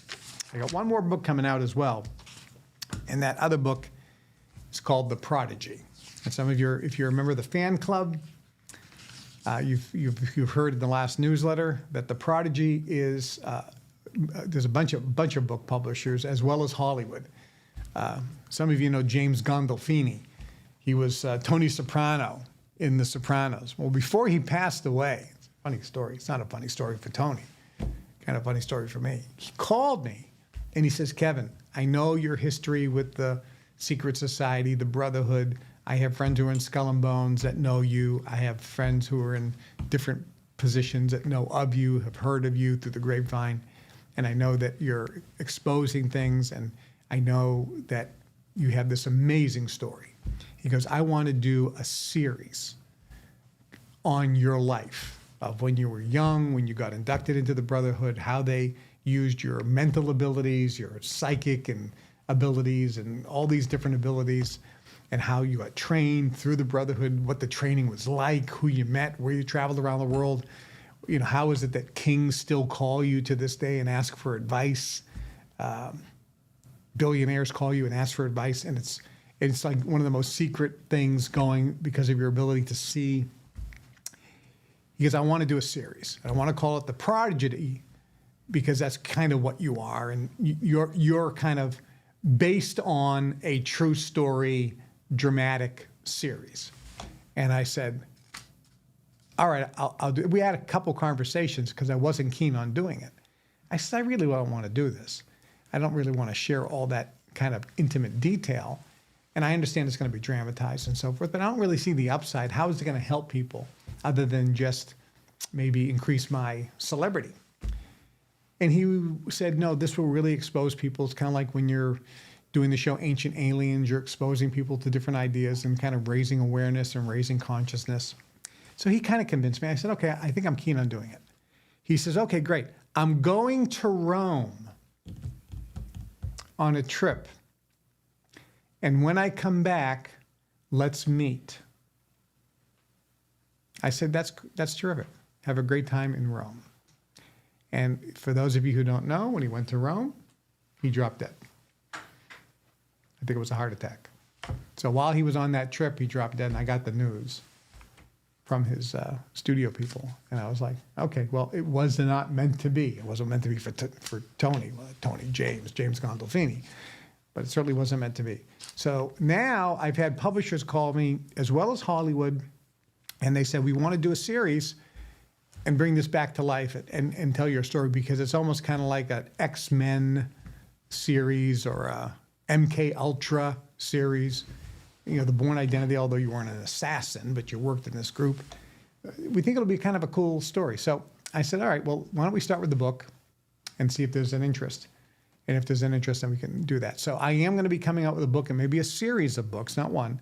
So it'll be a series where it kind of picks, you kind of pick up from the last book goes on to the next episode. We're not sure exactly how we're going to do this, but that probably won't be done this year, probably next year, but that book is coming out as well. All right. So what we're going to talk about right now, and again, I would be going to the phone lines, or you could call in. So I'll tell you what I'm going to do. I know what we do. they have a chat, right? They have a chat available on YouTube? Okay. So I'm going to talk about some things, but if you have a question, do you want to talk to me? I am next week, hopefully, guys. Hopefully, I'll be able to take your phone calls, and we'll do phone calls. But today, I can't take phone calls, so it's our first show. Give us a break. Be nice. Be nice. If you have a question, put it in the chat. Brian's over here, and he's manning the chat right now, and he's going to look, and he's going to pick a good question. And while he's looking, I'm going to talk about this. One question. I'm going to ask myself a question because it's not a question, it's a question I get all the time. Kevin, you've gone through this tremendous amount of adversity in your life. I mean, tremendous amount of adversity. How do you handle it? How do you overcome adversity? There's nobody that could have dealt with the amount of negative publicity, unfounded lies against me, misleading information against me, misrepresentations. Nobody told the whole story. I remember when I was on CNN with Paula Zahn.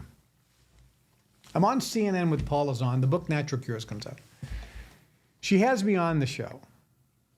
And I sent to her 12, let me say it again, 12 bankers' boxes full of written comments. Like these written comments that I showed you earlier. 12 boxes. I don't know if there was 100,000, 200,000. I don't know the number. But it was 12 boxes. That I know. Bankers' boxes stuffed with handwritten comments. So think about it. These people didn't just type an email. They had to physically handwrite a comment, fold it up, put it in an envelope, get a stamp, lick the stamp, address the envelope, and then go down to the mailbox and put it in. This is a pain in the neck. Most people ain't going to do that. I had 12 boxes of people that had written in saying how much they loved my books. And I sent it to Paula Zahn, and she wanted to do an interview with me on CNN. So she's got there, and they're filming it. It's not live. And she says, Kevin, I have a comment here from someone who says, I bought the book, and it was too hard to read. It was too long, and I was unsatisfied. I didn't find it a good read, and I sent it back for a refund. Kevin, how do you deal with people like that who don't like your book? I said, Paula, please look into the camera and tell your audience why you are so deceptive. Why you're trying to deceive and mislead them. Why are you trying to mislead your audience into thinking that nobody likes my book? If you were to give a balanced and fair interview, you would say, Kevin, 99% of the people that bought your book love it. You sent me 12 boxes of comments. I'm overwhelmed. I've never in my life as a journalist seen an author get that many comments, positive comments from their people who read the book. Never seen it before. And I'm telling you, they've never seen it before. She goes, that should have been the interview. But instead, she gets one letter from someone who said they thought the book was too big. That's what the mainstream media, except ABC. ABC's great. They do everything perfect. They're over here smiling. No, these guys really are, by the way. They're fair. These are honest journalists. They're doing a story. They're doing their job. Listen, they want to get views. They want to get some controversy. They're a publicly traded company. They want to keep their jobs, get promotions. They know that if they produce a boring segment no one's going to watch, it has to have some juice to it. It's got to have some spice to it. It's got to have some controversy. They're just doing their jobs. So don't give them a hard time. Applaud them. They're doing a great job. So the question is, so all the negative publicity, then I get held in contempt of court, and I get the longest sentence in the history for the non-crime of contempt of court. It's not a felony. It's not even a misdemeanor. It's lower than a traffic ticket, and I got 10 years in a federal penitentiary. I'll tell you that story sometimes. Well, that's another thing. If you read the prison diaries, you people get blown away. People want to make a movie on that. Prison diary, they go, I want to do a story just about you going to prison and getting 3 assassination attempts while you're away. Yeah, that happens in the Bureau of Prisons. We know that. All these high-profile people all of a sudden commit suicide. And isn't it amazing that in every case, the camera wasn't working that day and the guard fell asleep in every case? Really? Come on. Come on, mainstream media. Come on. The guy hangs himself, but the camera wasn't working that one day. In 10 years, there was one day the camera wasn't working, and it just happened to be the day that he committed suicide. And the guard just happened to be asleep during those 3 hours. Come on, stop lying. All you have to do is say, look, this is clearly a cover-up. It's something that Russia would do, or North Korea. It's clearly he was assassinated and killed. Tell the truth. Oh, this is what they don't want you to know about, by the way. Can you get a glimpse here? So open up your eyes. And when you open up your eyes, now you can see media, news, what you read on the internet, maybe with a little more skeptical eye, and stop being a sniop, someone who is susceptible to the negative influence of other people. Think about it. So someone said, Kevin, how did you overcome this adversity? The government took every penny that you had. Oh, and ABC took a picture of me driving in with a Mercedes. And it's a beautiful AMG Mercedes SLK. And they're going to probably put on the news, he's driving this luxury car. All right, so let me just clear it up, everybody here. It's a 2013 Mercedes, and you can go online, you can run the VIN number. It's worth 13 grand. So if I bought a brand new Kia, I'd have to spend more money than that. It's a 13-year-old vehicle worth $13,000. So I'm not living in the lap of luxury. I spent 13 grand for a car, and I need to have a car. So give me a break. I'd rather drive an old, nicer car than a brand new Kia. And I'm not saying anything against Kia, especially if you guys want to be a sponsor on my show. I like Kia. Matter of fact, you guys definitely should sponsor my show. You make great cars. Love them. All right, so Kevin, how do you overcome this adversity? You come out of prison, you have nothing, you have some suitcases and some clothes, and somebody's saying, yeah, he looks pretty good. Got a nice shirt, look at the nice tie, look at the nice suit. Yeah, this is a Brioni suit. These are nice cufflinks. They are not solid gold. They cost less than $100. This shirt is a Stefano Ricci shirt. This is a silk, pocket silk, and this is a Brioni tie.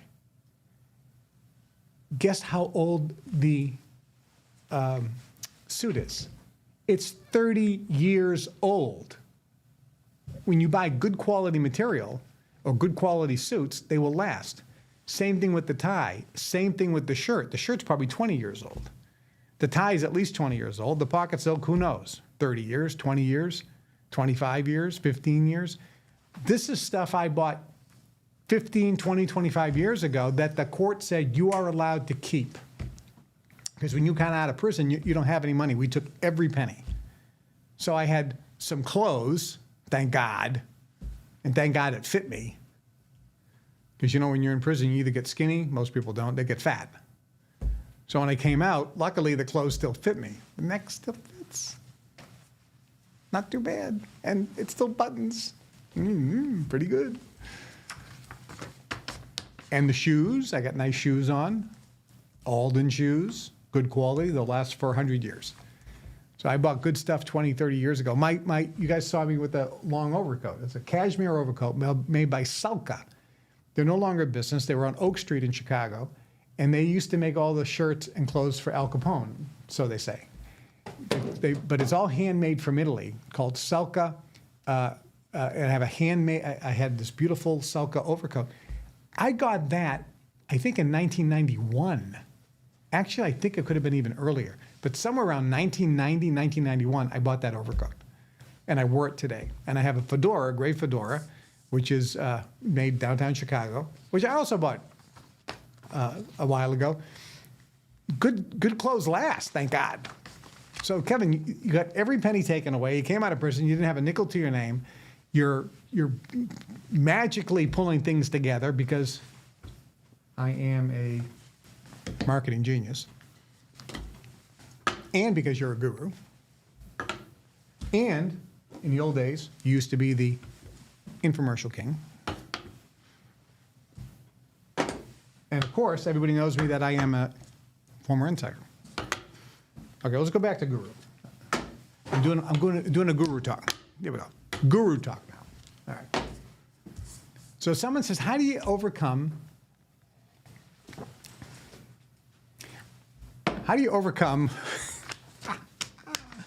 all this adversity? Well, I am going to write a book called How to Overcome Adversity. I think I know. I think I've dealt with enough. But there are a lot of people who've dealt with more adversity. Yes, I've dealt with my fair share.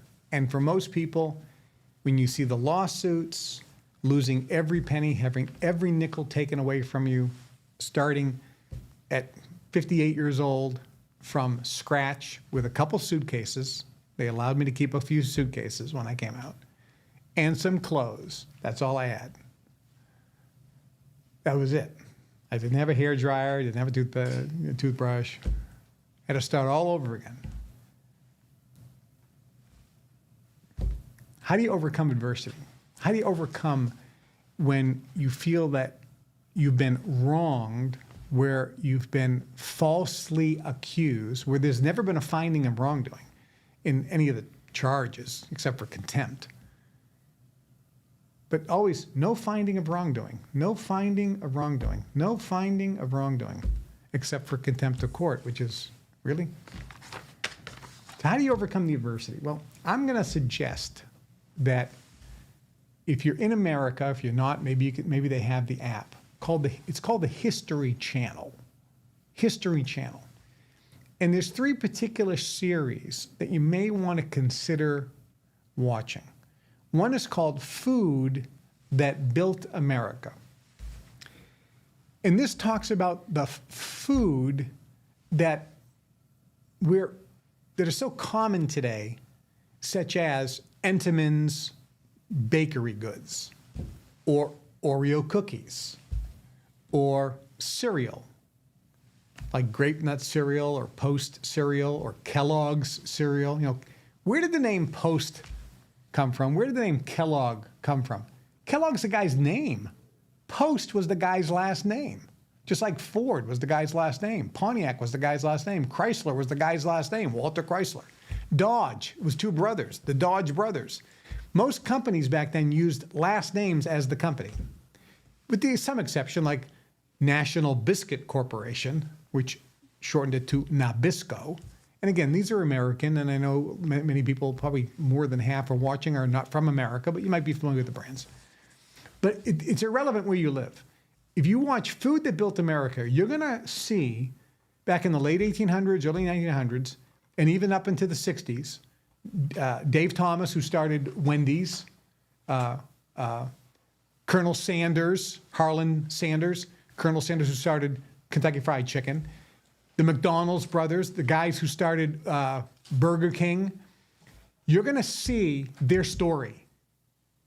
These are called success stories. Back in the day, there was an author named Horatio Alger, and he used to write what's called Horatio Alger stories. The reason it was called that is because when Horatio Alger wrote a story, it was a rags to riches story, talking about how somebody started with nothing and overcome all this adversity. And it was inspirational and motivational. You watch Food That Built America, you're going to see people who dealt with adversity far more than me, in massive ways. And here's the point. Every successful person has dealt with massive amounts of adversity. Massive. They got lawsuits, their plant burned to the ground where they have no insurance. They're out of money. They can't make anything. They have to raise money. They have nothing. Their plant burned to the ground. What do? The government passes a law effectively putting them out of business. All types of things. that are beyond your comprehension. And you see in this documentary series, Food That Built America, how these men and women, the woman who started Entenmann's, the woman who started Mrs. Fields Cookies, you watch people who had a dream, They had a dream, and everyone said, you can't do it. You're a woman. You don't have the education. You don't have the right connections. You weren't born in the right family. You didn't go to the right college. Henry Ford, what do you know about engines? You're not an engineer. You start listening and watching how these people they went against all odds. They weren't supposed to succeed, but they had a dream. They had drive. They had passion for their dream. They had confidence in themselves and confidence in their dream. But here's what you see. You see that they had adversity in massive amounts, not just once, but twice, but 3 times, and 4 times. And the difference, when you look at these successful people, they overcome adversity. Earl Nightingale, who I knew before he passed away, he was one of the co-founders of Nightingale Conant Corporation, which back in the day was the largest producer of audio cassettes for personal development in the world. They sold Mega Memory. I was their #1 author right here in Niles, Illinois. Earl Nightingale put together an album called The Strangest Secret, which is you become what you think about most of the time. But Earl Nightingale said it best. He was one of the best researchers of data. He'd said, successful people are not people without problems. They're people who've learned how to overcome their problems. What about you? You got problems in your life? Stand up, face the problem, square, head on, and overcome it. There's a possibilities thinker's creed. When faced with a mountain, I will not quit. I'll either find a way over, find a way around, bore a hole through, or I will stay here and simply turn the mountain into a gold mine. Possibility thinker's creed. But when you think about people, and the food one is great, food that built America. Then there's another one, toys that built America. Do you know the story of Barbie? Do you know the story of G.I. Joe? Iconic toys. The Super Bowl. There's different toys. And you can see how these men and women got involved in business, had a dream, and the most important thing, I think, is how much adversity they faced.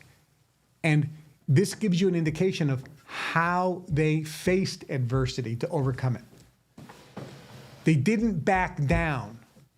When faced with adversity, they stood up. Many times they humbled themselves, but they didn't back down. They didn't roll over. They stood up and said, I'm still going forward. I still have confidence in what I'm doing. I know that what I'm doing is right and good. It's good and healthy for people. In my particular life, we were talking to the ABC guys here before the show. I go, look, I have confidence that the message that I have positively impacts people's lives. It's good for people. And if people say that I was only doing it for the money, oh, really? Drug companies, do they sell drugs for the money or to help people?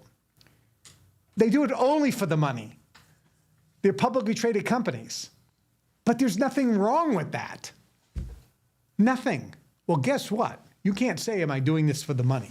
Because I don't get any money. I am ordered to live on $3,750 a month. That's it. Every other dollar that comes to me, goes to the Consumer Redress Fund and goes to the government. I'm working for free. I am an indentured servant. I am doing this not because I have to, because my income's going to stay the same. I don't have to be here. I could be in a pool room, shooting pool. I could be in the cigar lounge. I could be in a movie theater. I could be in the gym working out. I could be going at Top Golf, hit some golf balls. A friend of mine, he says, anytime you want to go, I'm paying. Yeah, I'm in. I could be at a nice restaurant right now having lunch. I get friends all around who says, anytime you want to go to lunch, Kevin, I know the financial bind you're in, you just call me, I will take you to lunch and it's on me. You're getting screwed, you got screwed, I'm behind you, I'm with you. No problem. Think about that. I'm doing this show. I'm writing all these books, doing all this stuff, working harder than I've ever worked in my life, and I don't get any of the money. It goes to the government. Someone said, well, why are you doing it then? If you can break it down, it's really two reasons. Number one, this is my mission. I'm here on planet Earth to do this. It's my mission. It's what I do. It's what I am supposed to do. I'm supposed to positively impact people's lives by sharing this message with people who are interested in listening, not to try to convince anybody. You know, and I'm not trying to make a pig sing. A guy told me that long ago. He says, don't preach to people who aren't interested. Don't try to convince people. He says, don't try to make a pig sing. You just waste your time and annoy the pig. So if you're watching, look, you have an interest. And if you don't have an interest, I love you. I don't judge you. I don't criticize you. We have different opinions. No problem. That's what life is about. The texture of different thoughts, opinions, ideas, motivations, dreams, goals, desires. That's okay.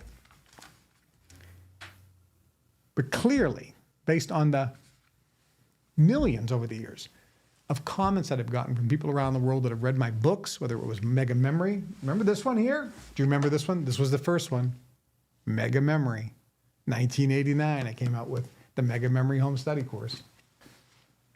Whether it was Mega Memory, Mega Speed Reading, Mega Math, whether it was Natural Cures, Deck Cures, Free Money, any of the programs, Your Wish is Your Command, the Success Mastery Course, the Science of Personal Mastery Course, joining the Global Information Network, the monthly Zoom calls we do for partners at the Kevin Trudeau Fan Club, the Prison Diaries, the Nuggets of Gold. Oh, the newest book, The Nuggets of Gold. And this is on the website too, nuggetsofgold.com. They're all free on the website. You don't have to even buy the book. You can go to nuggetsofgold.com. They're all free. People say, the millions of people who said, this has positively impacted my life. How can I stop doing this? I have to do it for you. That's number one. Number two, if I'm really successful, I'm going to pay off the consumer, the FTC, the government in the next 2 years. I'll come up with it's somewhere between 7 million, somewhere between 5 million and 17 million. Nobody knows exactly. We're still working out the exact number, but whatever it is, I can pay it off if I'm successful in the next 2 years. That chapter then is behind me. Matter of fact, that book is closed. And then the profits are going to go right into the Global Information Network. I'm giving all that money away anyway. See, this is really going to piss off the government because they think I do it for the money. Look, Elon Musk does it for the money. Bill Gates does it for the money. Donald Trump did it for the money. All these people did it for fame and money. And there's nothing wrong with that. This is a free enterprise capitalistic system where we're supposed to applaud somebody who gets rich, not crucify them or demonize them. And in this country, you read the newspaper. I'm going to give you something, a little homework. Nobody reads the newspaper. Okay, so don't read the newspaper. Read articles online. Read articles online and see when they are attacking somebody that gets sued or the government filed a lawsuit against them. See how many times they say, and he used the money to live a lavish lifestyle. He purchased luxury items. They love that. That's like, these are buzzwords. Lavish lifestyle, luxury items. It's like, it's a sin. It's a sin for you to live a lavish lifestyle. Work your ass off 80 hours a week, risk all your money, overcome adversity, make millions of dollars, and it's a sin that you actually live a lavish lifestyle. How dare you? That's what the media and the government, that's communistic, ladies and gentlemen. That's not free enterprise. That's not capitalistic. That's not entrepreneurship. You're supposed to celebrate success. Celebrate, not demonize. But when I pay this off, I'm setting it up so I live not a lavish lifestyle, I'll live a decent life. Even the judge said, Mr. Trudeau, you should be able to live a decent life. I want you to keep enough money to live a decent life, not live poverty, but live a decent life. And I appreciated that so much because he said, look, we're not here to punish you. You need to live a decent life. Even if you file bankruptcy, you're allowed to live a decent life. But in my case, the Federal Trade Commission and the government wants me to suffer for doing nothing, selling a book that everyone loved.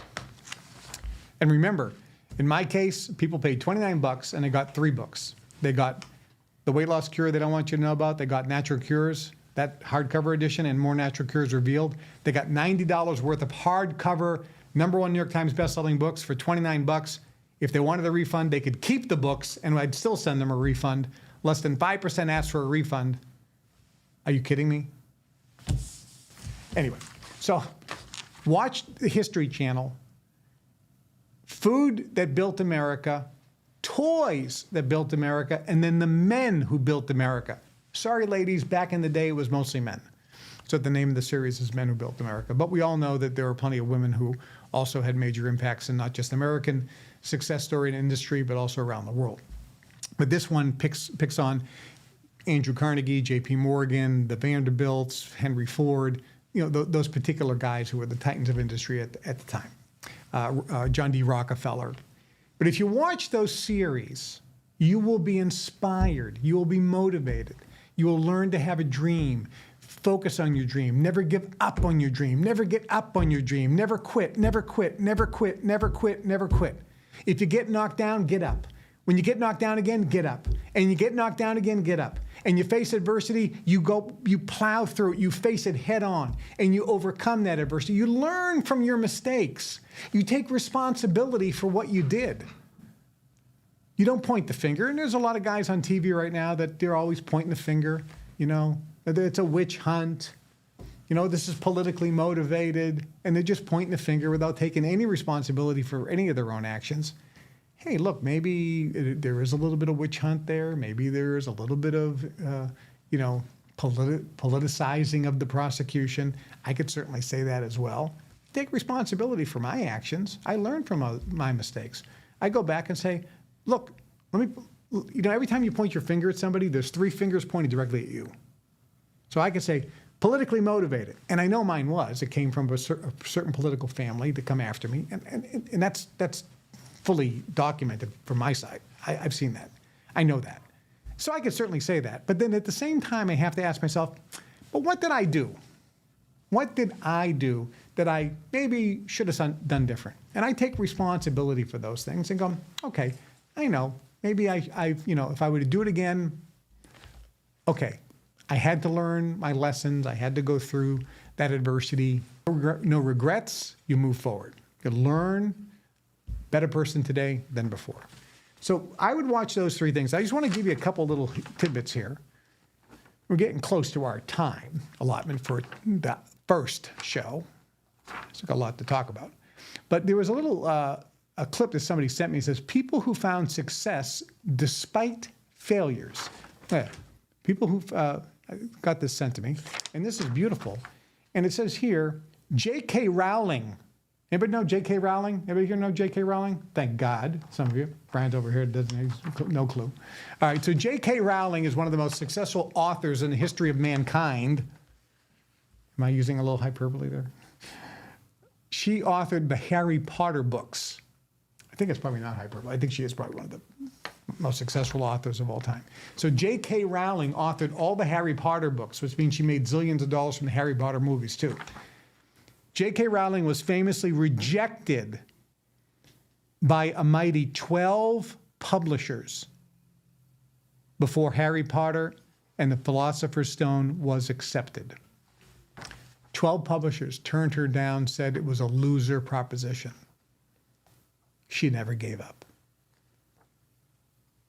Legend has it Walt Disney was turned down 302 times before he got financing for creating Disneyland. Bonehead idea.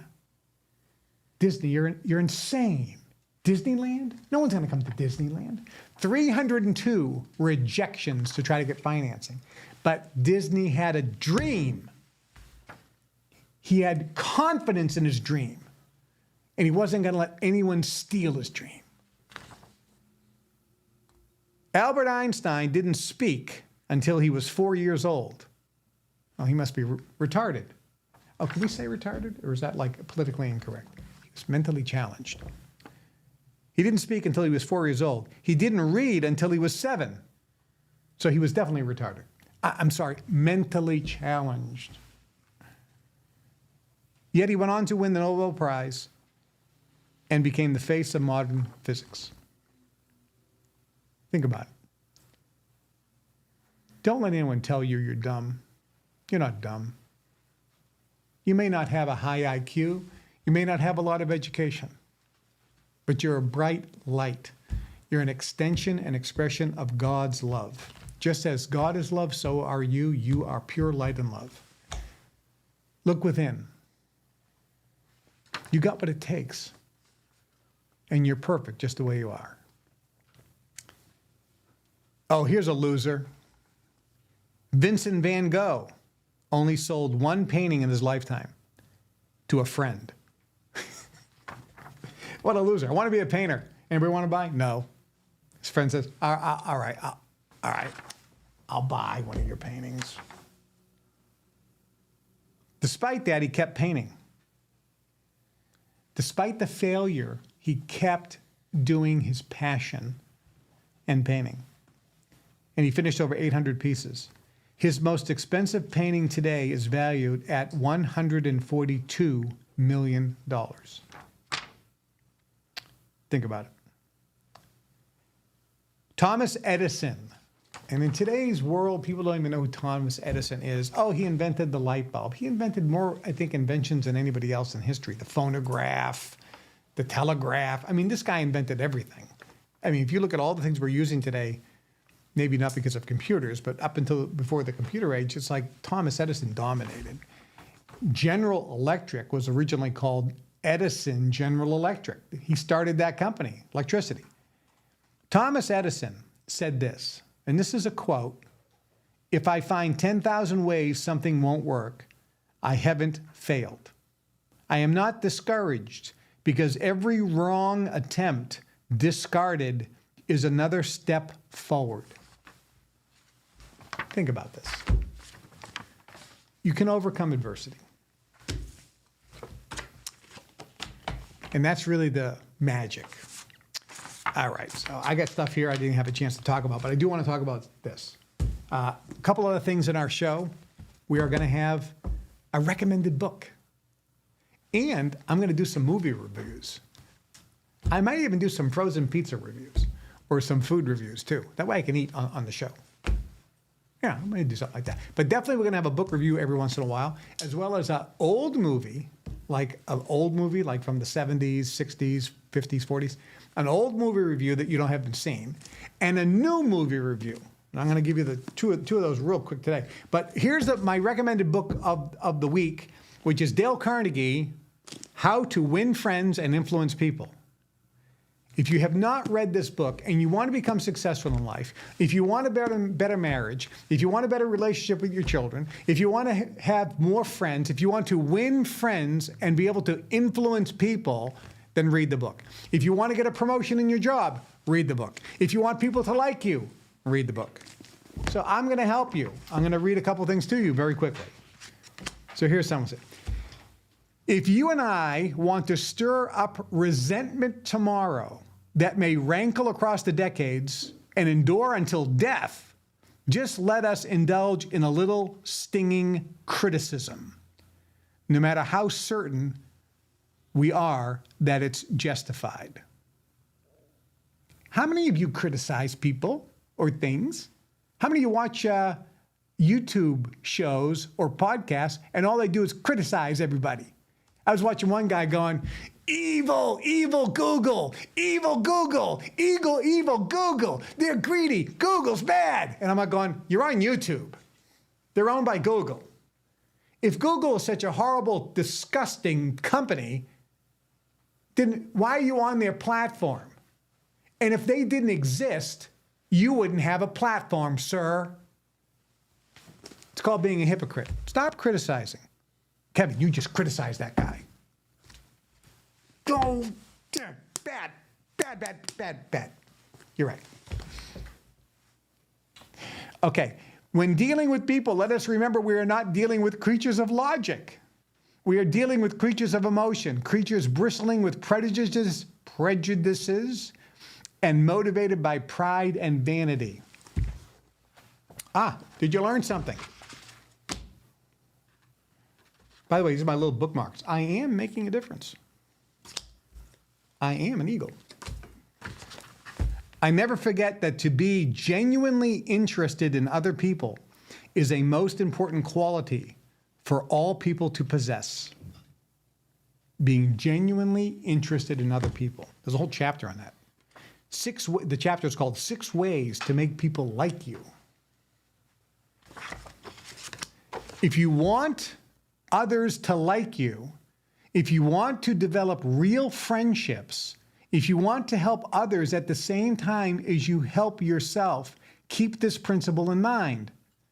Become genuinely interested in other people. Think about it. I am attracting wealth and abundance. I am attracting wealth and abundance. That's what it said. The unvarnished truth is that almost all the people you meet feel themselves superior to you in some way. Pay attention. Students. My guru? Yeah. I'm giving you something of value here that can change your life. Let me start again. The unvarnished truth is that almost all the people you meet feel themselves superior to you in some way. And a sure way to their hearts is to let them realize in some subtle way that you recognize their importance and recognize it sincerely. If you haven't read this book, read it. If you read this book, read it again. Because to know and not to do is not to know. Think about it. All right, one more thing here before we wrap up. This Saturday, we are delivering the money processes. These are the processes that I delivered last year. The response has been off the charts. These are the processes that I learned in the Brotherhood that release the blocks that help you attract more money in your life. We're delivering those Saturday here in the Chicagoland area. And I'm having a private dinner with the people that are attending that money processes event on Saturday. So I'm taking out, I think, 14 people to a beautiful meal. It's part of the deal. If you come to Chicago and purchase one of the money processes, I take you to dinner. So I'm going to have dinner on Saturday night with 14 of our guests, of our seminar attendees. I get a chance to meet them, take a picture together, spend an evening together, socialize together, get to know each other. It's going to be fantastic. Hey, this is not going to last forever. It's going to be too many people. So if you're interested, and people will say, how do I meet you? Well, there's ways. This Saturday, I'm doing my live Zoom, and I think ABC is going to be there too. I'm doing my live Zoom broadcast. Maybe, depends on where I shoot it. But I'm doing my live Zoom broadcast. We do that for about an hour and a half to 3 hours for partners only in the fan club. If you are not a partner in the Kevin Trudeau fan club, become a partner, and we'll show you how you can get to the partner level that allows you to send in your question. So if you are a partner, and a partner is just somebody who commits to $25 a month contribution to the fan club, the money doesn't go to me, it goes to the fan club. Fan club uses it for expenses that are all submitted to the court so they can see all the expenses and we're not doing anything funny. And then whatever's sent to me from the fan club goes right to the pay the government. So I don't get the money, but it's $25 a month and you get a chance to join me for the live Zoom call.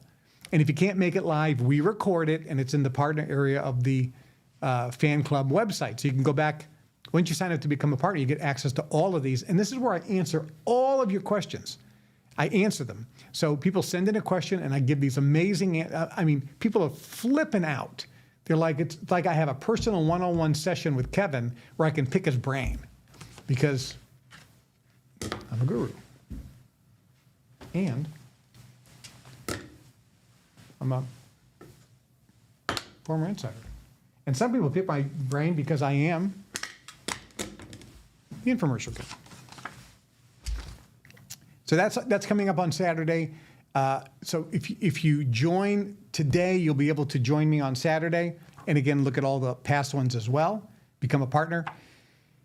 And then Global Information Network, I will be appearing live at the Global Information Network Dream Weekend coming up in Orlando at the beautiful Rose and Shingle Creek Hotel in Orlando in April. If you're not a member of the Global Information Network, go to globalinformationnetwork.com, become a member, and then you can come and join me.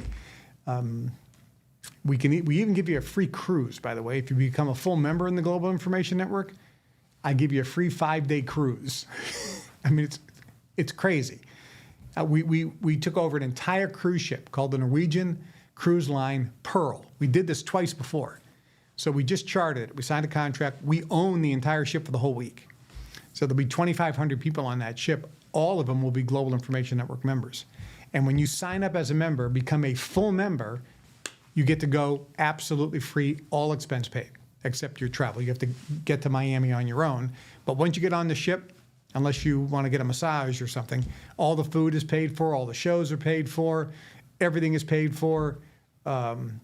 It's just going to be amazing. All the seminars, I'm going to be there. I'll meet every single person. I'm doing all the training. It's a $5,000 cruise minimum. With all the training, it's easily a $7,000 to $10,000 cruise, and you get a ticket absolutely free. So if you're not a member of the Global Information Network, consider that as well. This was our first show. I hope you like it. Please leave some comments in the chat. And we didn't get to any questions. Brian, we didn't get to any questions. Okay. Well, next time. Next time we're going to take phone calls. So we'll take phone call questions. So I hope you like the show. Get on the Kevin Trudeau Fan Club Telegram channel as well. And go to the KevinTrudeauFanClub.com website. We'll put up some websites here and a bunch of other stuff. We're also going to show, do we have a list of some of the high-level contributors to the, we're going to scroll that as well. We have people that have made large contributions to the Kevin Trudeau Fan Club, which help pay down this debt that I have with the government. Thank you. I appreciate you. We'll scroll those names as well. So go to KevinTrudeauFanClub.com. Check out all that stuff. You can check out all of our other websites as well. This is Kevin Trudeau. Thanks for watching The Kevin Trudeau Show. Everything they don't want you to know about. Next week, it gets cranked up even more, baby. We're back. Much love.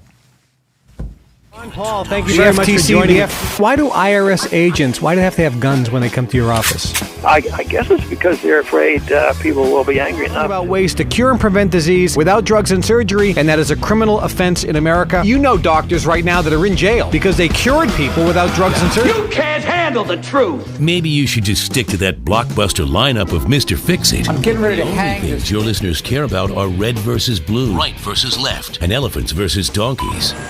Barack Obama is president of the United States today because it's stupid. Current affairs. You feel good about your president? Michael Savage, let me tell you like it is, schmuck. Obama has jammed through $1 trillion spending bill. They couldn't